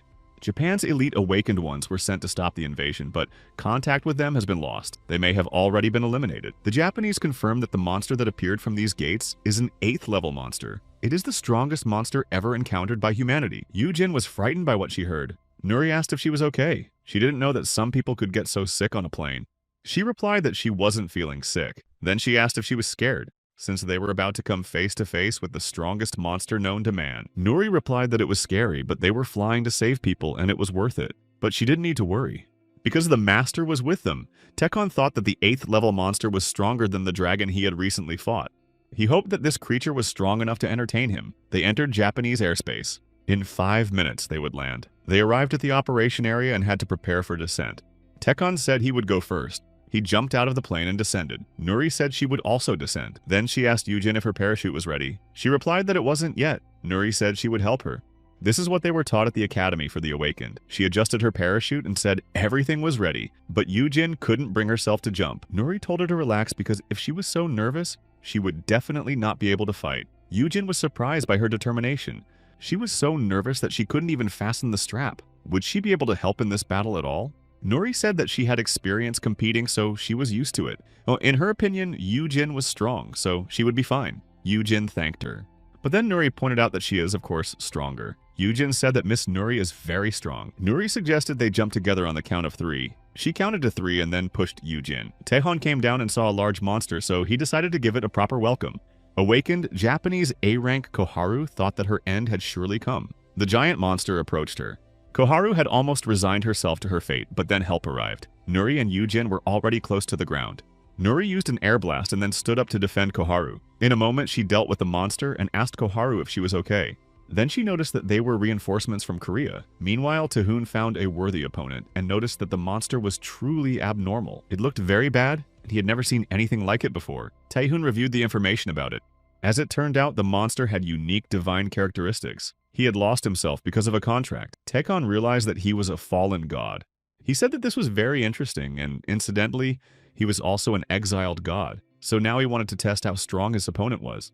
A fierce battle began and Koharu asked what was going on. Nuri replied that it was her master. She used translation magic so that Koharu could understand her. Koharu was surprised that it was an awakened being and not a monster. Nuri remarked that her master was very cool, so now she didn't have to worry about that vile spider. Her master would take care of him. Nuri wanted to give her a hand, but she told her not to touch her and noted that she was no better than an S rank, therefore she did not need her help. Koharu told her to get out of the way. Yujin asked if she was being ungrateful to the people who saved her life. Only those who didn't need help but were saved are entitled to arrogance. Besides, she was no better than Nuri, even though she was considered an awakened A rank. Moreover, they didn't have time to talk now. A monster named Atlok Nahe Jr. approached them. Nuri said that was right. Yujin admitted that she would like to give her some common sense. But now they had a decisive battle ahead of them. Meanwhile, Taehoon was also fighting a giant spider. The spider wrapped him in its web and he fell. Taehoon thought that his sword would not be able to harm it. At this level, he definitely couldn't defeat this opponent, so he decided to show him what he was really made of. Transforming into a demon, he told the monster to rejoice because he would be the first in this world to fight against his true form. His true form had the blood of a hydra, the bones of a dragon, the stature of a hippopotamus, and the wings of a demon. So if he really is a god, then he challenges him to try to survive. After that, he used his wings. He struck the monster repeatedly and said he would see if it could withstand his blows. Taehoon jumped onto the spider and admitted that its defense was very good, but surely its eyes were not so well protected. He attacked the monster again and said that everyone has their weaknesses. He could withstand his blows, but now they would see if he could withstand this. Then he struck it again, inflicting heavy damage on the monster, but it did not destroy it. The giant spider began to release poison. Taehoon realized that this was not ordinary poison, but something very strong. Nuri and Yujin fought the monster together. Koharu thought that their country would probably not be able to defeat the monster on its own, but they would never let the world know that some weak country was helping them. She decided to take advantage of the fact that they were busy fighting. Then she called for backup from the process team. Taehoon mentally contacted Nuri and told her to get as far away as possible. She told Yujin that they had to leave immediately. Yujin saw the poison spreading around them. Then they started to run away, and Yujin remarked that she could have said something earlier. Nuri replied that she had just learned about it from the master. Koharu asked what had happened and said she hadn't done anything. Nuri grabbed her and they ran away. Then she said that if she wanted to live, she had to get out of there. Taehoon saw that they had escaped and mentally praised his subordinate. This poison could even eat away his skin. It was definitely a divine level poison, but he had an idea. Taehoon asked the monster if this poison could handle a dragon's fiery breath. Then he saw that the monster was frightened and said, "Is the one who was called a god afraid of some flames?" This greatly disappointed him. After that, he attacked the monster with fire, but the monster attacked him in return. Taehoon was injured and Nuri was afraid for him. The monster was able to block the dragon's breath and penetrate his body. Now it is trying to destroy him with spiritual poison. It is indeed the poison of a god, and even in his dimension, it would be so. Few could survive such a thing, but unfortunately, the monster was unlucky with his ally. Taehoon said that his poison was useless against him. Hydra blood flows through his veins, so how can poison harm someone whose blood is poison? So it's time to end this show. Taehoon struck the monster countless times and then said that it was fun and now he must die. After that, he delivered the final blow. He destroyed the monster and obtained a huge magic stone from it, thinking that it was strange. Magic stones are essentially just accumulations of impurities from powerful beings. He was not surprised when he pulled a similar stone out of a weak dragon. But this opponent of his was a fallen god, that is, a perfect being who could never have impurities in the form of magical essence. It must be because of a contract with someone, and it's serious. Meanwhile, Nuri and Yujin got into trouble because Koharu called for backup. In an instant, they were surrounded on all sides. Yujin asked what they were doing. They couldn't let it become known that Korea had helped them. Koharu said that in that case, Japan's international authority would be destroyed, so they would have to die right now. Yujin remarked that she remembered her singing a completely different song when she was attacked by monsters. Did she really want to betray them? Even after they saved her? Koharu said that only someone who is on the same side as the potentially betrayed can betray them. They are too naive, and their country is indeed weaker than theirs. Nuri said that they came here to protect people. Then why do they still want them dead? Koharu said that as an awakened Japanese, she has a duty to protect her country's reputation. And now she is acting according to her conscience. They were arrogant enough to invade their territory, so let them reap the fruits of their stupidity. Koharu thought that without this awakened S-class, victory was assured for their side. But then Taehan joined them and no one understood who this guy was or what was going on. Tekon said that in light of the situation, he was going to resolve everything easily and simply, and that their attitude was very offensive to him. Koharu thought that if he had arrived even a moment later, they would have already dealt with them. Yujin reported that they had saved these people. But this upset them greatly, so now they want to hide the evidence. Taehoon asked if that meant they had dared to touch his people. He told them to drop their weapons on the floor, and they didn't understand what kind of power was forcing them to obey. This guy said only a few words, forcing them all to kiss the asphalt. It was as if they were being controlled by an invisible hand. A subordinate told Koharu that they should retreat because they were no match for an awakened S-class. She told him not to talk nonsense. After all, reinforcements were already on their way. Even if he was S-class, he still wouldn't be able to handle so many high-ranking opponents. Several Japanese rankers would soon arrive, so they needed to buy some time and continue fighting. Tekon said that since he respected their honor, he was going to let them off, but it seemed like they had no intention of stopping. If they continue to insist, then he will wipe them off the face of the earth so that people will forget they ever existed. Nuri stood in front of him and said that he shouldn't do that. Then she turned to Koharu and asked if she could hear her. She said that even if they had betrayed them, her desire to help people was unshakable, so she offered to make a deal. She suggested that he fight her one-on-one or with someone else. If Nuri wins, they will let them go. Then she would submit an official request for the resolution of the international conflict. If Nuri lost, they would not file a report on the incident. They also promised to remain silent. Nuri said that as she saw it, she would resolve everything personally without the involvement of her master. Because if he takes matters into his own hands, she understands that many people will be injured. Yujin asked if she really had to care so much about them. Taehoon believes that a person's actions reflect their true nature. He is surprised that his subordinate has become so brave, so he agrees to her conditions. He will not interfere, whatever the outcome. He also vows not to attack the Japanese rankers and swears by the name of the Demon Lord. Koharu asks what right they have. Her subordinate said that this was a great opportunity. They could use this duel to buy time. Therefore, he asked her to leave the matter to him because he was confident that he would not lose to this Korean awakened one. Tekon hopes that his subordinate will show him the results of his training. After that, they began the battle. Nuri immediately attacked the guy and hurt him. Yujin said that Nuri was winning. Koharu couldn't understand what was happening and was shocked that this girl had actually won. Taehan said that now they were even. He was glad to see his subordinate surpassing herself, so now it was their turn. He would be generous and keep his promise, but they had to get out of there if they valued their lives. Koharu didn't like those words. Enraged, she asked how these low-ranking Koreans dared to insult them. They would never leave this place alive. So she ordered her subordinates to destroy them all. Yujin asked if she was serious.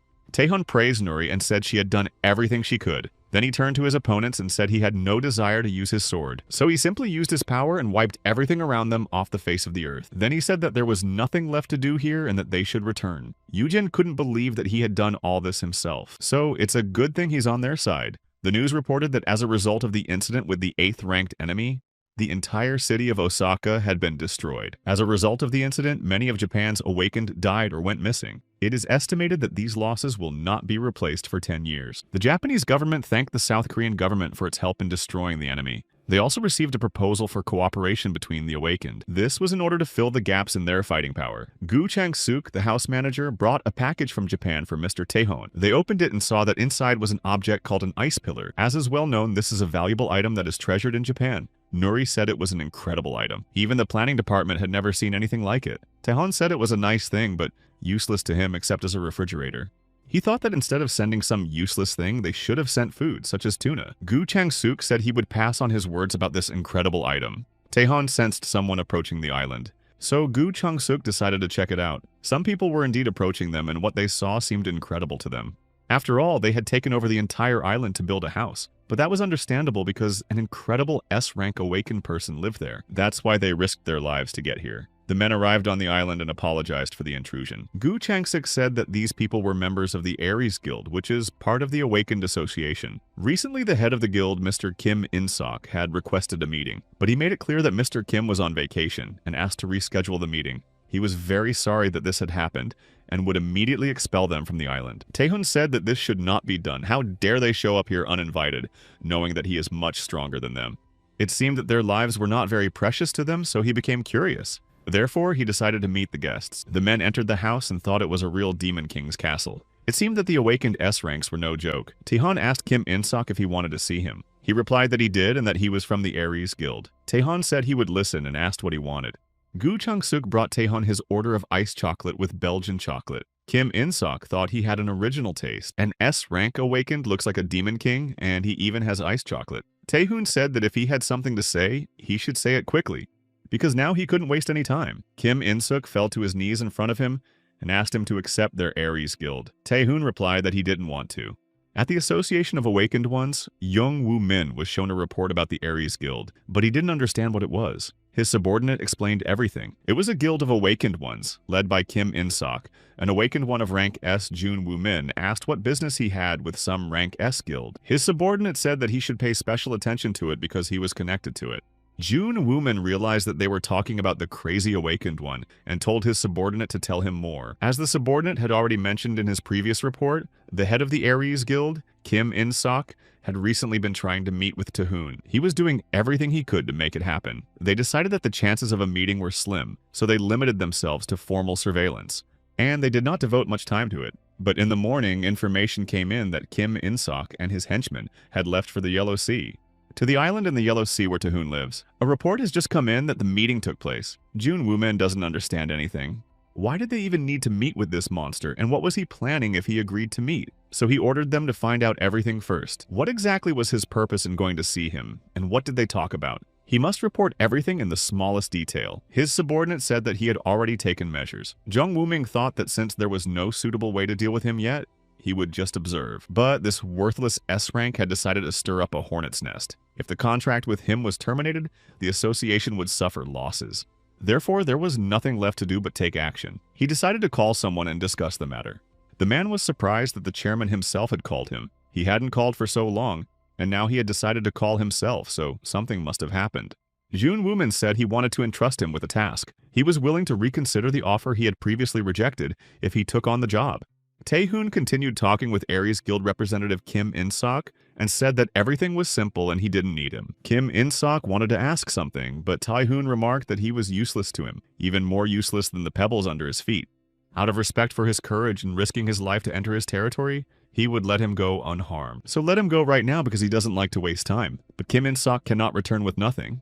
He felt it at first glance, and if he didn't grab this man and get under his wing, there would be no future for their guild. Kim In-sok said that wasn't true. They, like the awakened ones, had also gone through many dangerous battles, even if he thought they were worthless. So they would definitely be useful somewhere, at least as support in the fight against enemies, or as workers to monitor the situation, or at least they could clean his house. Therefore, Kim In-sok asked to give them a chance, and they would do whatever he told them to do. Taehoon asked if they would really do anything.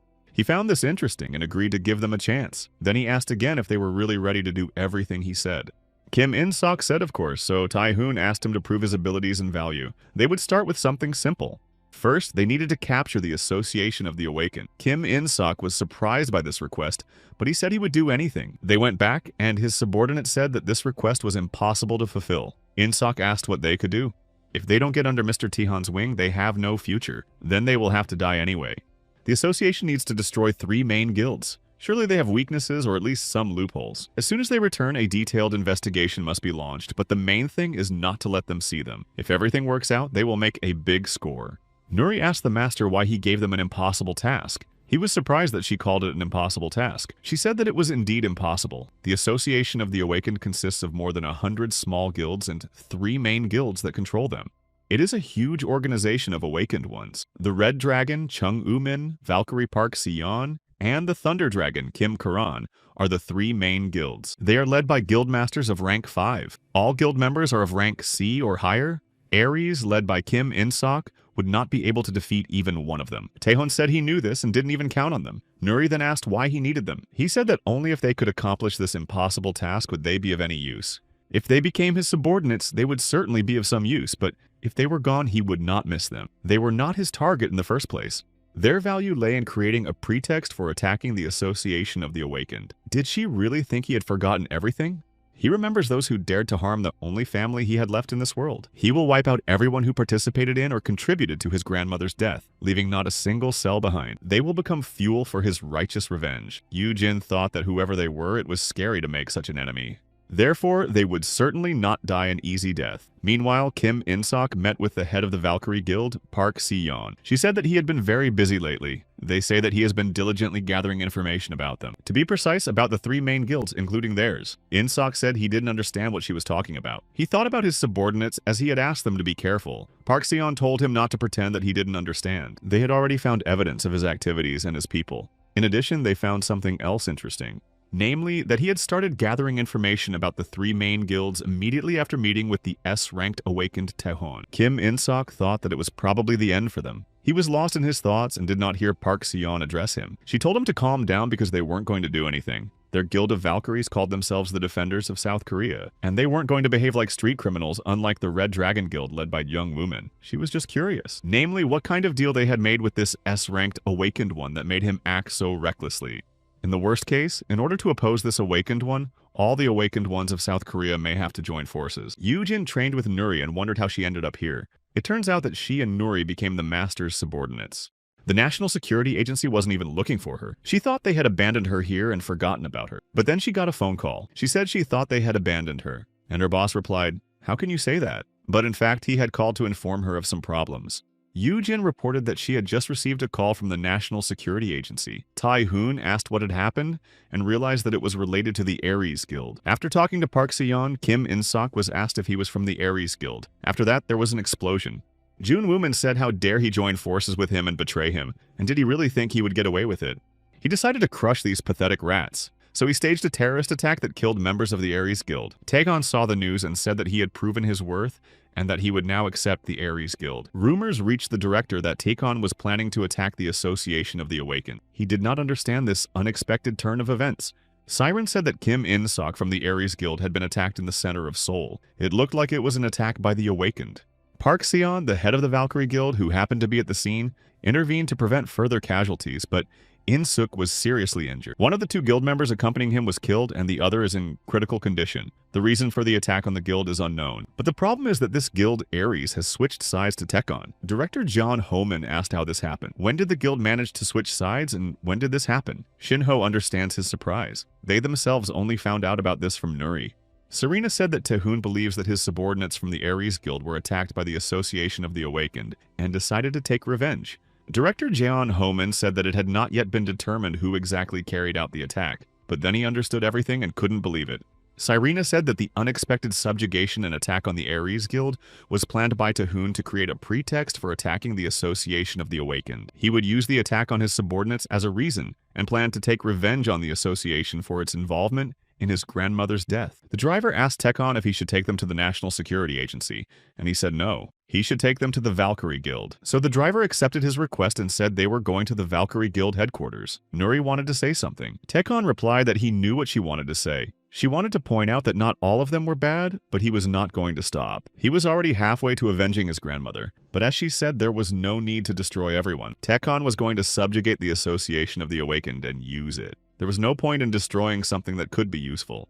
So first he will go to the Valkyrie Guild because if she is right, then maybe they deserve to live. He wants to make sure of this before attacking the entire association. Taegon hopes that those she calls good will be useful. The guild was already preparing for an attack. They only have 30 seconds to prepare, and they are certain that an S-rank awakened being has attacked their guild. Therefore, they need to fight with all their might. Park Si-yeon told everyone to calm down. If Mr. Taehon wanted to destroy them, he would have simply destroyed the building. If he hadn't done so yet, it meant that he was ready to talk. So let everyone except the guild's combatants evacuate. She would do everything in her power to prevent a clash no matter what the cost. Taehan asked if she was the head of the Valkyrie Guild, Park Si-yeon. She replied that she was. He immediately looked up information about her.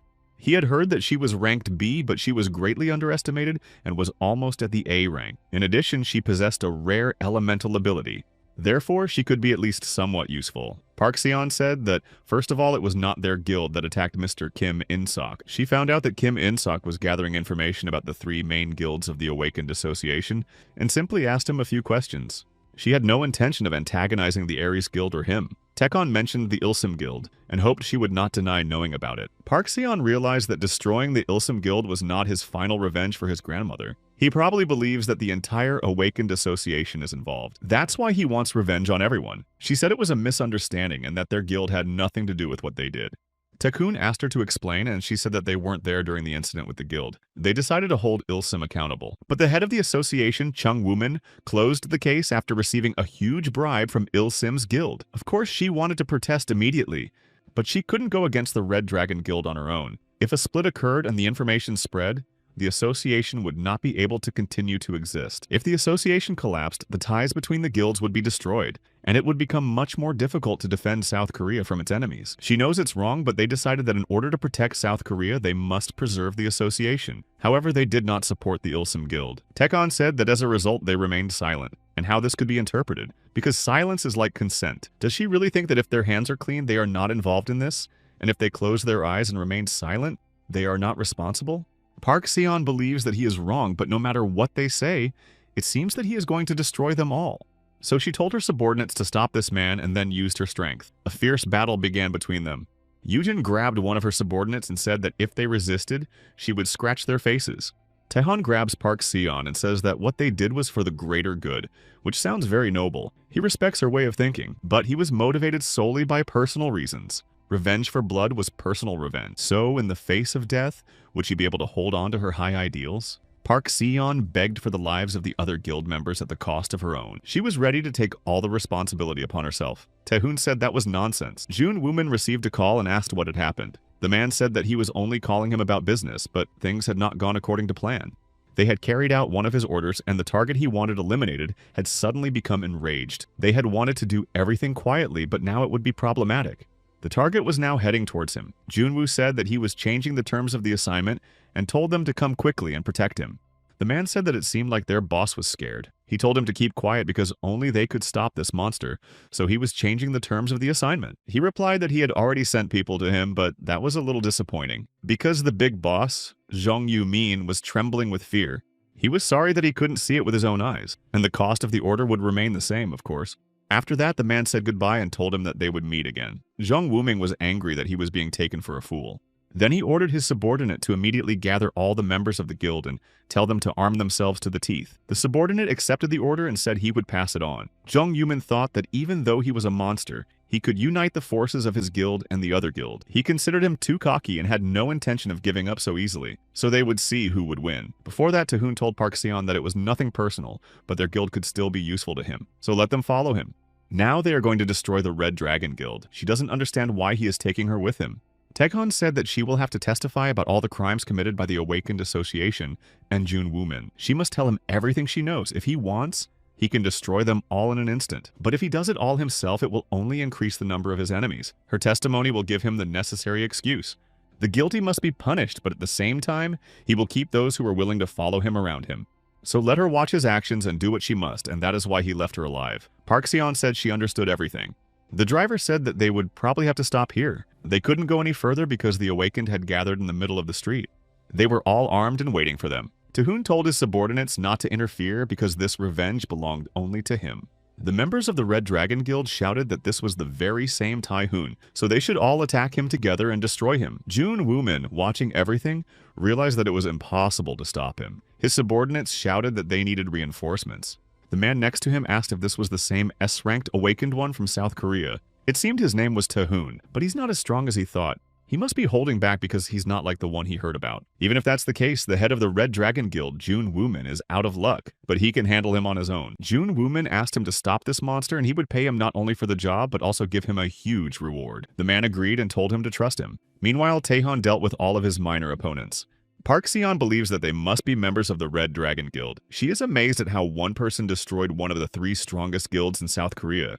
They made the right decision by switching sides. Nuri thought that although they were seriously injured, no one had died. Therefore, the master showed mercy. Tekon told everyone to move away because he noticed another opponent. The man said that he had received his spell right in the forehead and wasn't even scratched, so S rank is no joke. Tekon realized that he was strong. The man said that it was just a greeting, so he shouldn't think he was the only one who was special, because he was also S rank. The man introduced himself as Dylan Rain from the second group, and that was the end of him. Nuri and Yujin were hearing about the second for the first time. Cien didn't think she would hear that name here. Most of the Awakened use their power to fight enemies. But there are also those who use it for selfish purposes. There were rumors that the second was a secret organization of such criminal awakened ones. They had too many suspicious moments for a normal terrorist or criminal organization. So she asked the head of the Zhongyumen if he knew anything about them, but he replied that he knew nothing. She suspected that something was wrong, and it turned out that Chung Woomin was indeed in cahoots with the others. Chung Woomin asked if he thought he was the only S rank. How dare he try to take his life, but now it was his turn to die. Dylan Rain was surprised that his opponent did not react, so he asked where his WoW was and if there really would be no reaction since he was also S ranked. Tahun replied that he knew, and so what? He looked over the information about him and said that he had no abilities that could interest him, so let him clarify something. Tekon said that he couldn't take his life. He wasn't the first to say such a thing to him, and he certainly wouldn't be the last. Dylan Rain told Jun Woomin that he'd better go into hiding because it was going to be dangerous there now. Jun Woomin replied that he had hired him. Therefore, he had no right to give him orders. Junwoo wanted to make sure that Tahun would die. Dylan Rain said that if he didn't want to die himself, he should get out of there immediately. Junwoo decided that it would be better for him to leave. After that, Dylan Rain told his opponent that he had the right to be so arrogant, so let him attack. Tahun said that such speed was impossible with 7th level magic. Dylan Rain asked if he would still be able to say that after this. Then he used his Inferno magic and struck. Taehan realized that it was a 6th rank spell but with great speed. This was impossible with some pathetic 7th level magic, so he thought it was because of his unique ability of quick calculation. Nuri called out to the master and Yujin said it was very hot. Park Sien had never felt such heat before, therefore she didn't know if Mr. Taehan, being an S rank, could survive in such flames. Dylan Rain thought that he would probably survive and that he had underestimated him as an S rank awakened, but he decided that he would definitely defeat him. He used his power and the Red Dragon Guild building began to collapse. Dylan Rain apologized to Chairman Ju Woomin. He said to consider it free repairs for his guild's headquarters. Then he used his magic and asked if they had seen it. No S-ranked awakened enemy or anyone else could stand before his fire magic. Chung Woomin was furious that he had destroyed the guild building, but if he had destroyed him, it wouldn't have mattered. Yujin said that it was a flame that melted concrete and even a master couldn't survive such an attack. Park Seon had never seen such a flame before. None of the enemies or awakened ones had it. Therefore, even Mr. Taehan would not have been able to survive. Nuri addressed them. She told them both to evacuate the survivors and prepare for the aftermath. If another battle began, the destruction would be colossal. Only they could handle it, and the master would be fine and would not fall from such an attack. Taekon said that for a mage from such a world, it was a good flame, but for him, it was just child's play. His enemy was right under his feet. Dylan Ray couldn't believe he had survived. After that, Taehan attacked him. Sun Ho and Serena arrived at the scene of the incident and thought they were too late. Even if they went there now, there was nothing they could do. Serena said that Mr. Taehan would not prolong the battle, so they should wait for it to end, and then deal with the aftermath. That's all they can do. Taehan said that the sweet moment of revenge is over, and now it's time to enjoy the entertainment. Dylan Rain was angry that he underestimated him, but he was only a physical enhancer. So he shouldn't think he was the only one who could do that. After that, Dylan Rain attacked him and asked how he liked that. Even he couldn't withstand this attack. Taehan said that it was impressive and that he was quick to adapt, but that was all he was capable of. Tekon asked if that was all he had. Dylan Rain couldn't understand why he didn't have a single scratch on him after all his attacks. Moreover, he was just a physical enhancer. How could he withstand his magic when he was just an enhancer? Tekon asked for permission to correct him and said that he was not an enhancer but a mage, and he would answer his question out of mercy, because his magic is a pathetic imitation of the real thing. He is too cocky if he thinks he can surprise him with his warm flames. Dylan Rain said that his magic was primitive and that this was the main difference between them and the demons of hell. The power of hellish creatures lies not in their bodies and abilities, but in their endless thirst for battle. Even when they are on the verge of death in the face of their enemy, they never lose the will to fight. Tekon believes that the people of this world give up easily in the face of overwhelming force. The only exception was Anderson, the strongest man in this world. Tekon thought that Dylan must have reached his limit. Dylan Rain said that he must have been wrong to underestimate him and take him for a mere enforcer. Finally, he had met a worthy opponent. To fight him to the death, Tekon said okay. In that case, let him entertain him properly. Dylan used a wall of fire. Tekon noticed that the flames were much stronger than before. Then Dylan decided to use ring compression. Then he said that was not all, and used a volcano and a fire wedge, believing that Even an 8th rank enemy would not withstand such a blow. Even if his opponent didn't die, he would definitely be seriously injured and lose his life. But then he saw that his opponent was unharmed and did not understand why nothing was working on him and why he could not die. So he continued to attack him. After that, Tekon struck him and asked what had happened, because he had lost his hands. So let him create new ones with magic, because he still has magical power and can continue to compete. Moreover, he was one of the strongest magicians in the world, so he should ignite his fighting spirit, compete, and continue to entertain the Demon King. Dylan Rain began to beg for mercy, and Tekon was saddened and said that this was his limit, but it was quite fun. As a reward for cheering him up, he will punish him with magic. Dylan begged him not to do it. He was ready to give him any amount of money or become his subordinate, and tell him about the second organization if he wanted to know about them. Dylan was ready to tell him everything so that he would spare him. Tekon said that, unfortunately, he couldn't use magic in this world yet, but there was one saying, any sufficiently advanced technology is indistinguishable from magic. After that, Tekon blew him up. Cyrena said that even a 5th rank enemy would have caused less damage. Probably nothing was left of those who were in the building, including Chung Umin. Sun Ho agreed with her. She said that considering it was revenge, they were lucky. Because it ended just like that, but it could have been much worse. The team moved on to cleaning up the aftermath of the battle. Nuri decided to apologize to Shinho and Serena on behalf of the master for what had happened. She was not going to shirk her responsibility.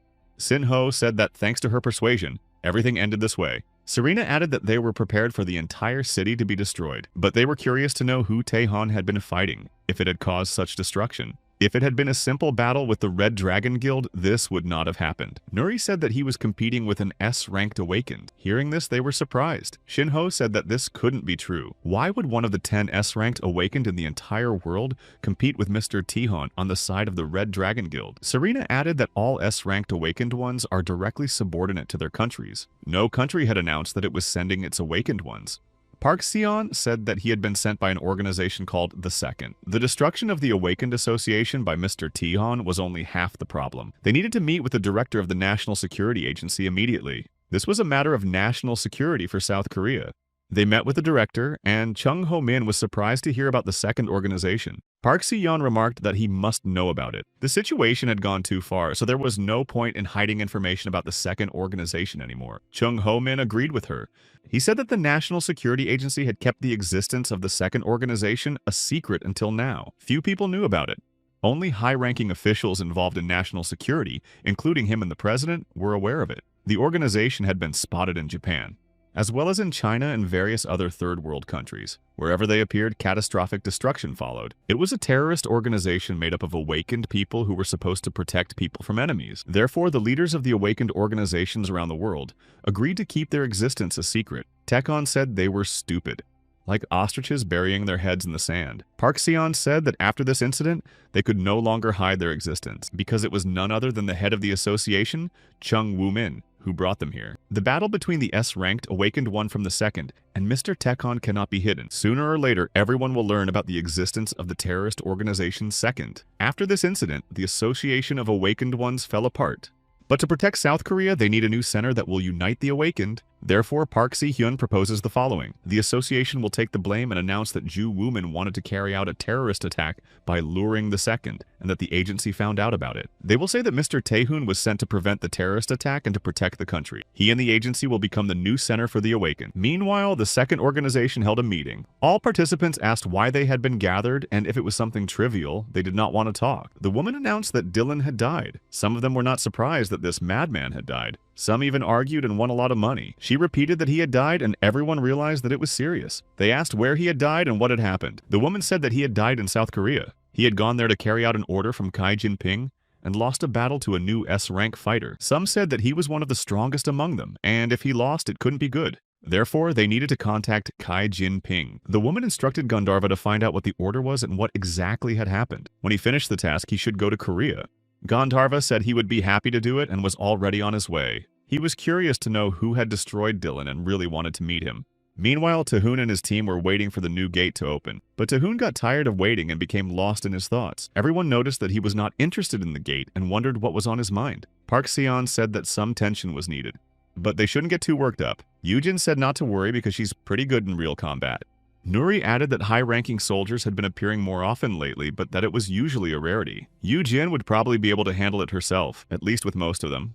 Then she asked Yujin if she was right, and she replied that of course she was. Then Nuri turned to the master and said that they needed to come up with a name for their team and asked if anyone had any suggestions. Yujin said unbeatable. After all, their master was unbeatable. Nuri asked if she was serious. Yujin asked what name she would suggest.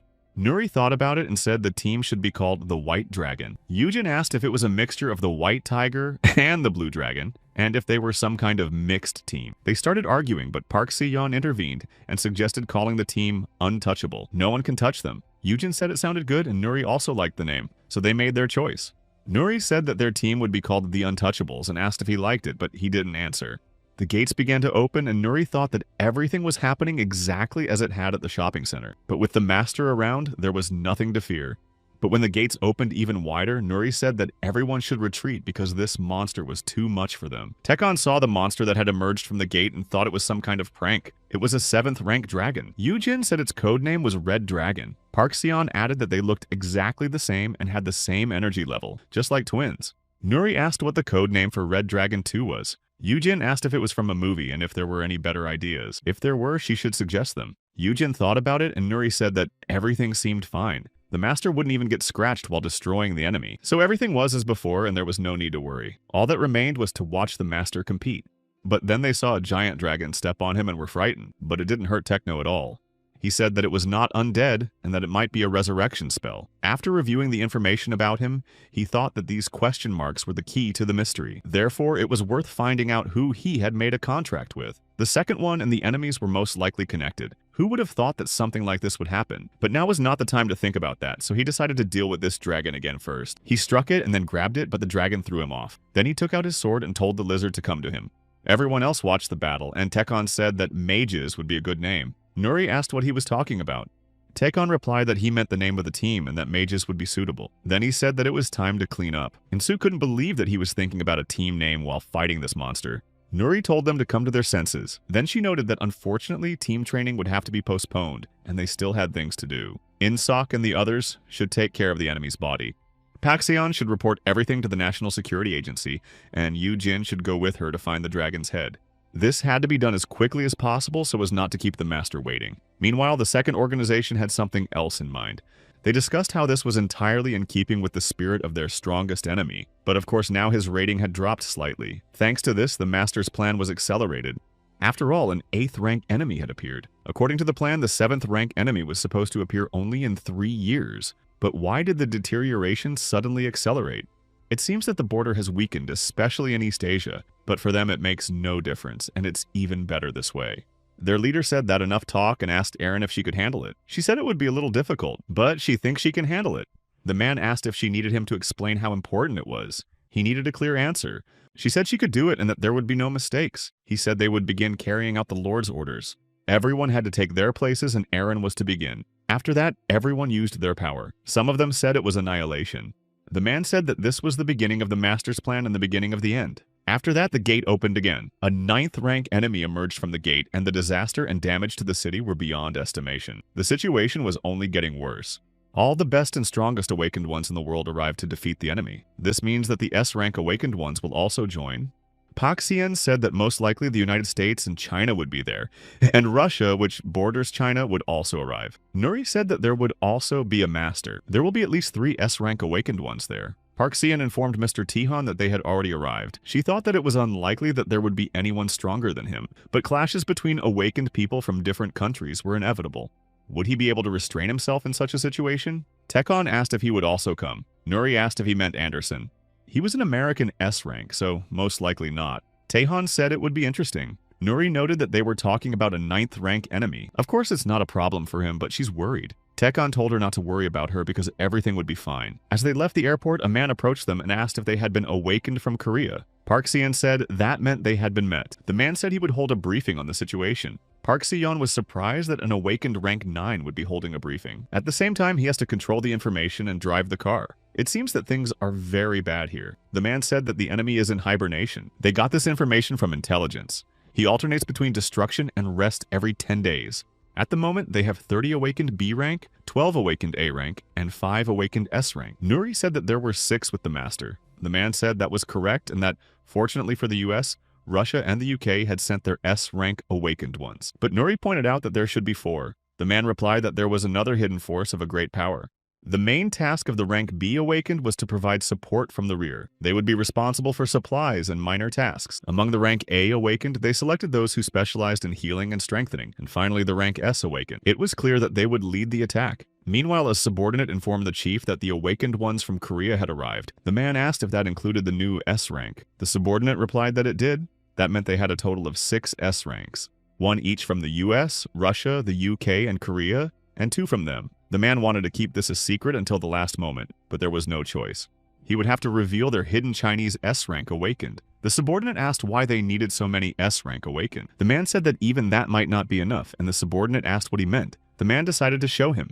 The subordinate asked what it was, and he said that even this bracelet of Sekhmet, which is capable of restoring even parts of the body, would barely be able to stop the deterioration. His subordinate asked if he had competed with him, and he replied that he had not. These were the consequences of accidentally hitting him with energy while passing by, causing destruction.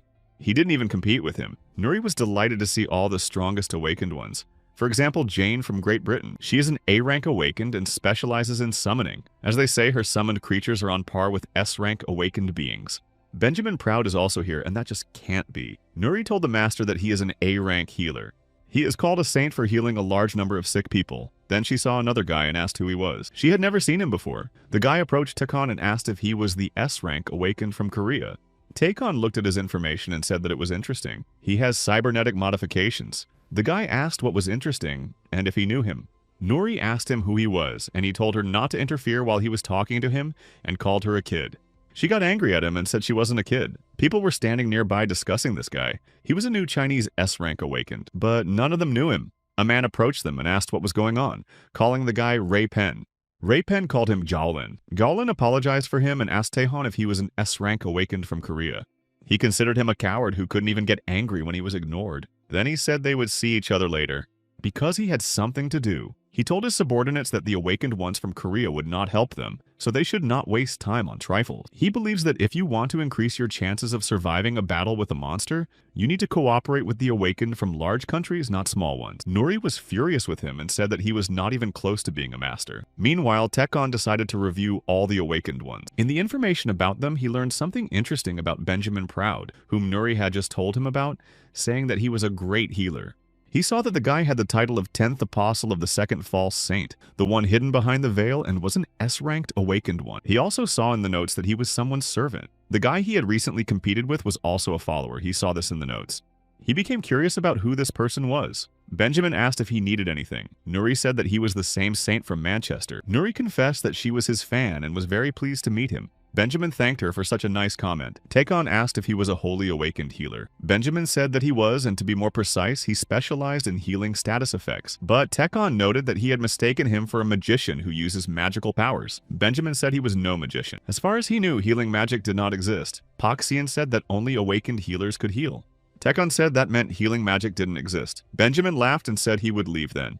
Nuri asked the master what was wrong with him. Taehan said not to pay attention to him because he was useless. Park Sian said that it was all beginning. They went to the scene of the incident and Nuri asked where Anderson was. Park Sian said that he seemed to be in the rear guard. Probably their plan is for the unknown Master Tahoon and other S-ranked awakened ones to exhaust the enemy.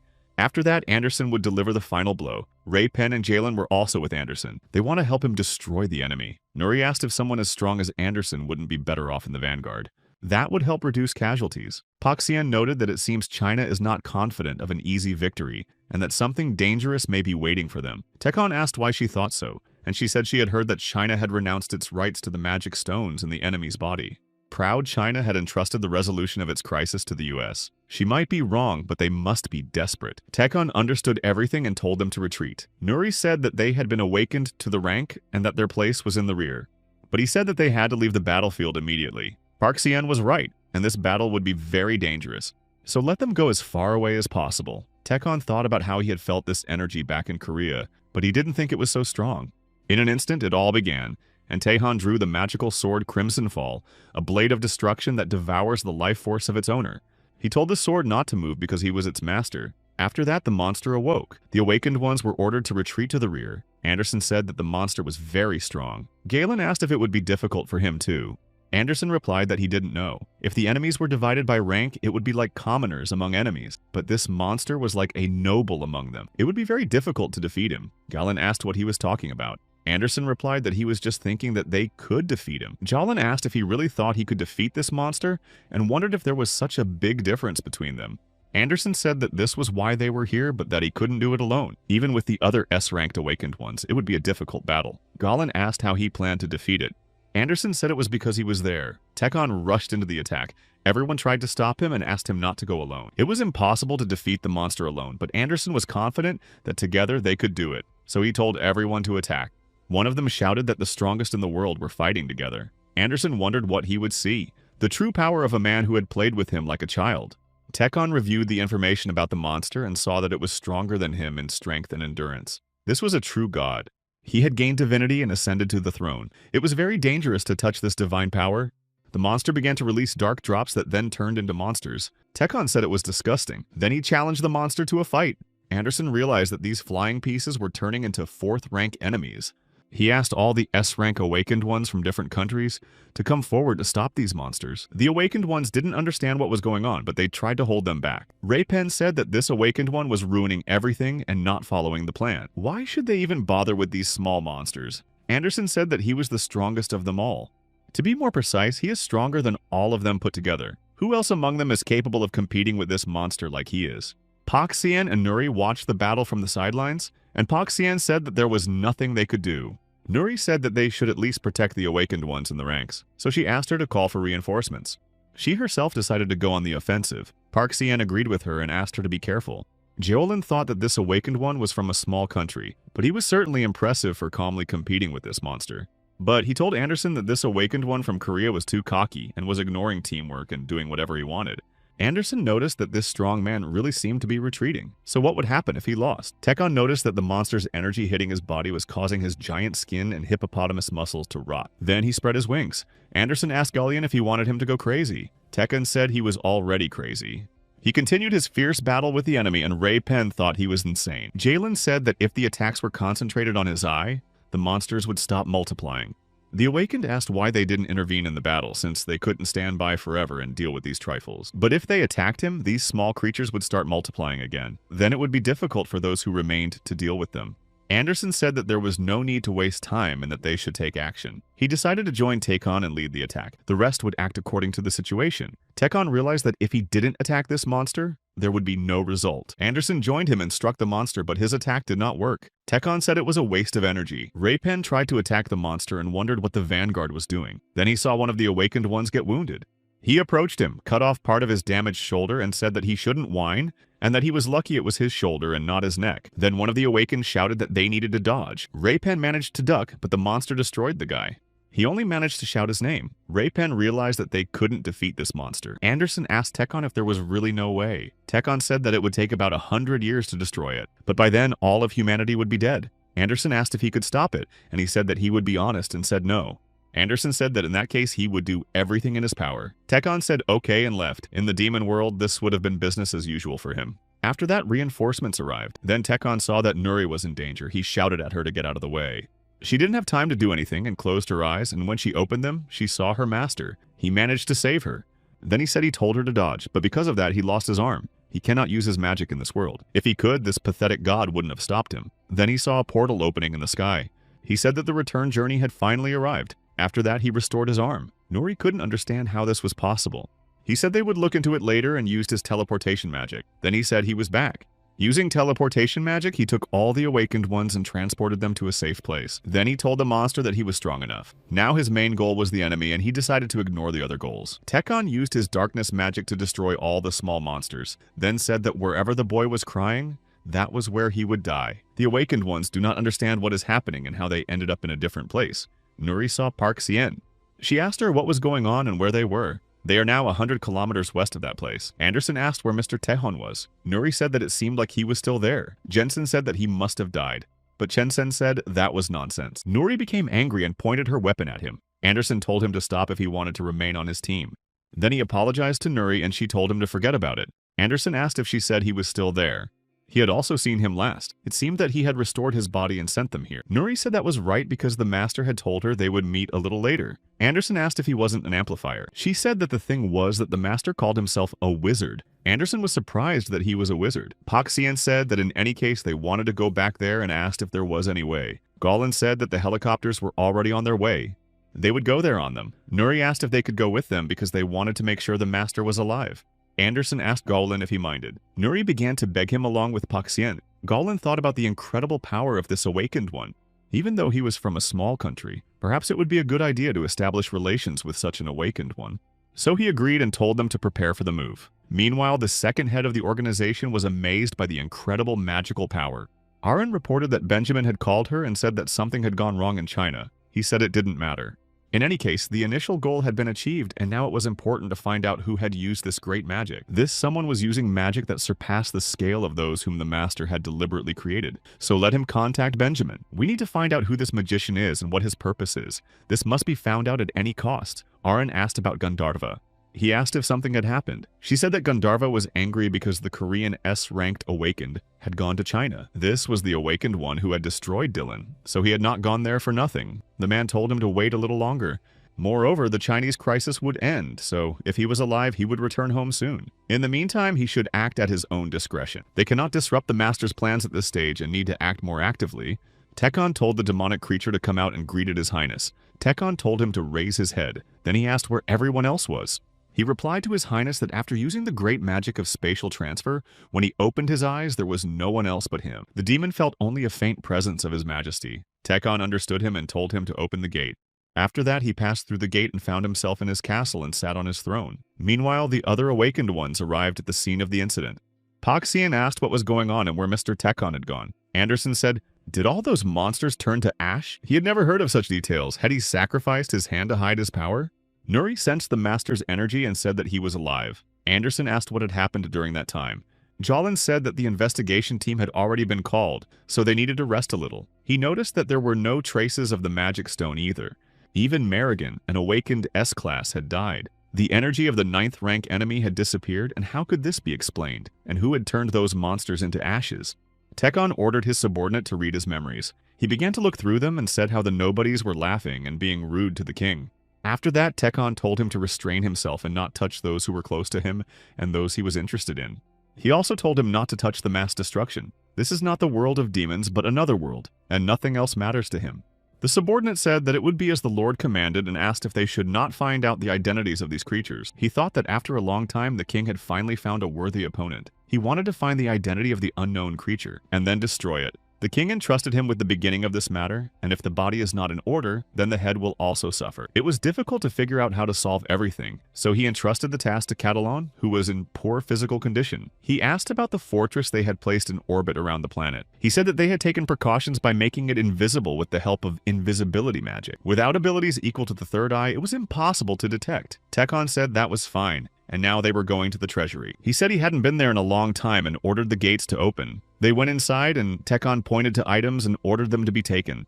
The demon Cadellan thought that this was a real battle. As history shows, battle is merciless to those who are not prepared for it. Tehun picked out several valuable items. Meanwhile, Nuri and Yujin met with the chief. He asked where Tehun had gone. Yujin replied that she didn't know, and he asked if he was even alive. Nuri replied to the boss that of course he was alive and that he shouldn't worry so much. He would come when the time came. The boss asked when that would be. Nuri decided to ask if the monster was not a 9th level. He replied that it was. Despite the fact that they had deployed 6 awakened S-class warriors, they had not been able to destroy it. It was an enemy of a completely different level than those they had encountered before. That is why they called it a noble level. Yujin asked if there was a possibility that such an enemy would reappear. He replied that they did not know. Considering that they never found out whether the noble level enemy had been destroyed or had disappeared, he could reappear at any time. All they could do was pray that it would not happen on their land. Then he told Nuri and Yujin that they could go. He would go prepare an official statement about the birth of an awakened Class A in Korea, and that was Nuri. As she said, Tai-hoon would return, but they don't know when that will happen, so to calm the alarmed citizens, they need to announce Nuri's awakening to Class A. He also asked them to keep their lines of communication open. Right now, the two of them are the strongest forces in the country. Nuri told him not to worry so much. After all, the master could be standing behind that door. The chief said that if that were true, then there would be no need to worry. He opened the door and saw that Tekon was indeed standing there. Tekon told him to get out of the way. Nuri burst into tears, hugged him, and said she knew he was alive. Tehun said he was back. He gave her the weapon and she was very happy and said that it was so big and beautiful. The chief said that Nuri would become even stronger.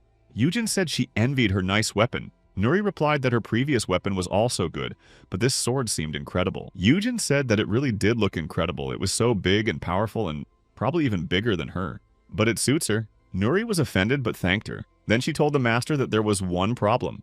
It was really too big to carry around. The destroyer had a storage function in the subspace. Tekon told him to put it there. Then he used the storage. Yujin asked what he had done with Nuri's sword. At first, the sword disappeared, then reappeared in her hands. They were surprised that he was really a magician. They were surprised that he used magic when his body was capable of defeating an 8th rank enemy. It's like a power mage. Taehan turned to Park Si-yeon and said that she seemed to have awakened the power of summoning weekly, so let her summon someone now. She agreed and tried. Summoners summon beasts from the world of illusions. This is due to limitations in spatial transfer. Would a higher phantom want to obey the orders of people from the lower world? It's just that the low-level phantoms who are constantly ignored and sent to the world of illusions want to be summoned somewhere, anywhere, and to be treated like summoned creatures. Tekon said that was weak. Nuri noted that it was an ice horse. Just from his call, the temperature around him drops 10 degrees. Tekon took out a bracelet and gave it to Park Si-yeon. It is a bracelet of harmony. It can slightly weaken some of the restrictions imposed on phantoms. Park Si-yeon thanked him. Yujin asked if he would give her something, but he also had something for her that was suitable for awakened beings specializing in body transformation. He gave her a glowing shield and said that it might save her life one day. Yujin thanked him. Everyone else's eyes lit up, and they also waited for some interesting gift from Taehoon. He also gave the members of the Ares Guild standard senior knight equipment and standard armor worn by knights from a distant world. Their special feature was that they provided reinforcement, and the more you had, the higher the reinforcement coefficient. The chief said that he was indeed a magician. Tekon replied that of course he was. Therefore, the chief decided that he needed to alter Mr. Tekon's documents at the National Security Agency. But Tekon said to leave everything as it was. The chief said that if it was corrected, it would be easier to interact with other awakened ones in the future. But he still said to leave everything as it was. The chief asked if Mr. Tekon's return could be reported. Tekon thought that all this was preparation for a battle with the second one, and those behind them with the question mark. To oppose them, he needed to make them stronger, at least so they wouldn't interfere. As long as he had such spies, there was no need to reveal his power to others. But no matter how strong the objects were, they were only aids. Skills and abilities must be developed independently. To become stronger, one must compete to the death. Even though an awakened A rank has appeared, their country still has its S rank defender, and will the people calm down?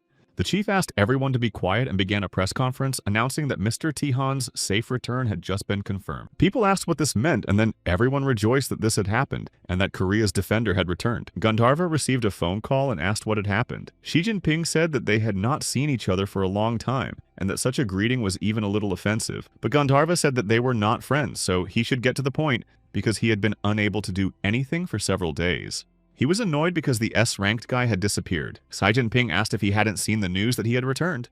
Gandharva looked at the screen and said that he had just seen that the guy had returned. Xi Jinping said he would give him the information. This guy, Taehan, doesn't live in Seoul. The Korean National Security Agency built him a mansion on a remote island in the middle of the ocean. He would give him the coordinates, so he should be grateful and leave immediately.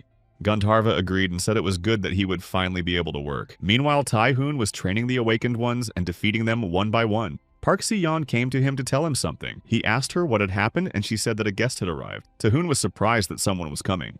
Pak Sin said that Mr. Ray Pen from China was requesting an audience with the master. Taehoon wondered if it was the guy who had undergone the body modification procedure. He had been implanted with dragon organs, so he said he would receive him in the living room. Tekon met the guest and immediately looked up information about him. His unique body modification characteristics were a dragon's eye and heart. He asked if he was called the Black Dragon. Lei Feng asked what this was all about. He was surprised that he knew about one of China's greatest secrets.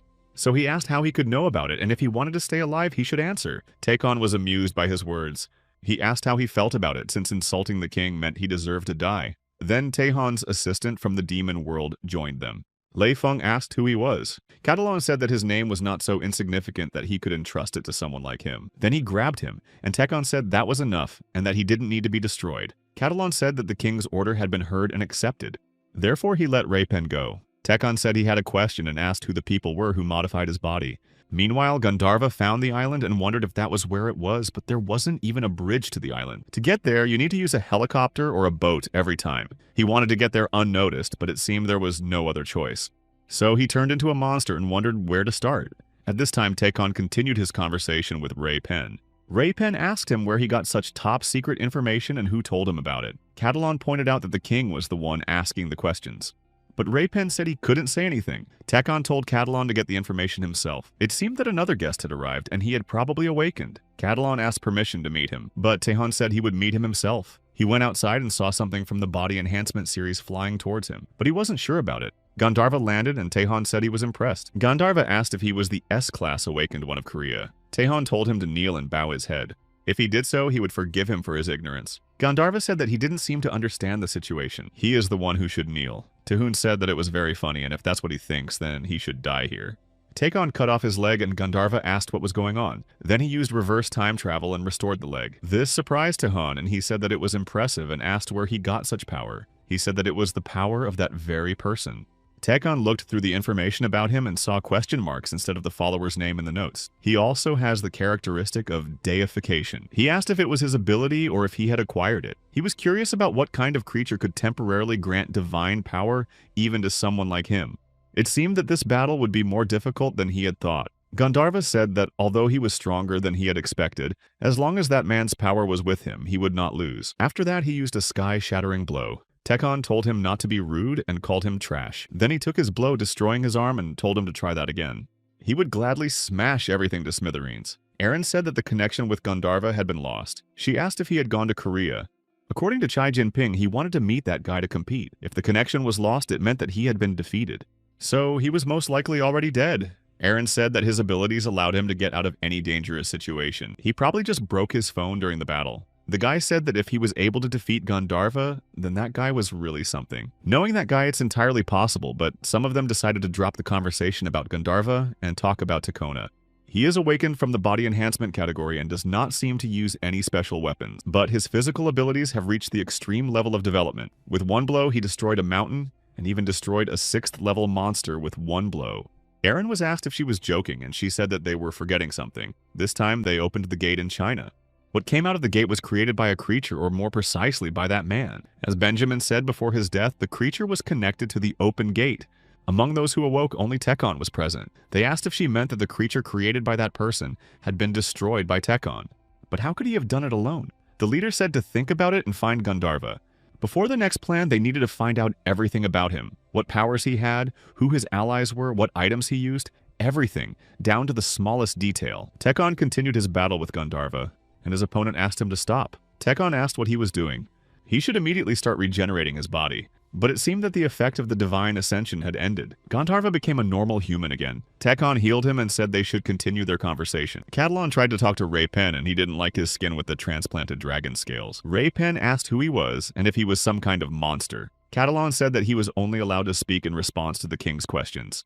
So Raypen said he would tell everything because he could no longer bear the pain. Catalan let him go and told him to say everything he knew. Gandharva also said that all he knew was that the 30 apostles and 9 leaders had a leader who was shrouded in mystery. Then he began to ask someone to wait and said that he could not do anything. Tehun did not understand what this meant. After that, there was an explosion. Tekon realized that a taboo had been placed on him, and that magic had nothing to do with it. All that remained of Gandharva was a device. Tekon thought that perhaps this mechanical device was from Earth. It was used for self-immolation. Catalan appeared before Tekon, addressing him as His Majesty. Tekon asked if he had spoken. He replied that he had, but he didn't know much. It is known that for 5 years the Chinese government had been investing money in experiments. All this was happening through the National Development Planning Committee. Funds were being invested in experiments to merge humans and monsters. According to some mysterious person who gave them this method and then disappeared, it was not just a technique for creating chimeras.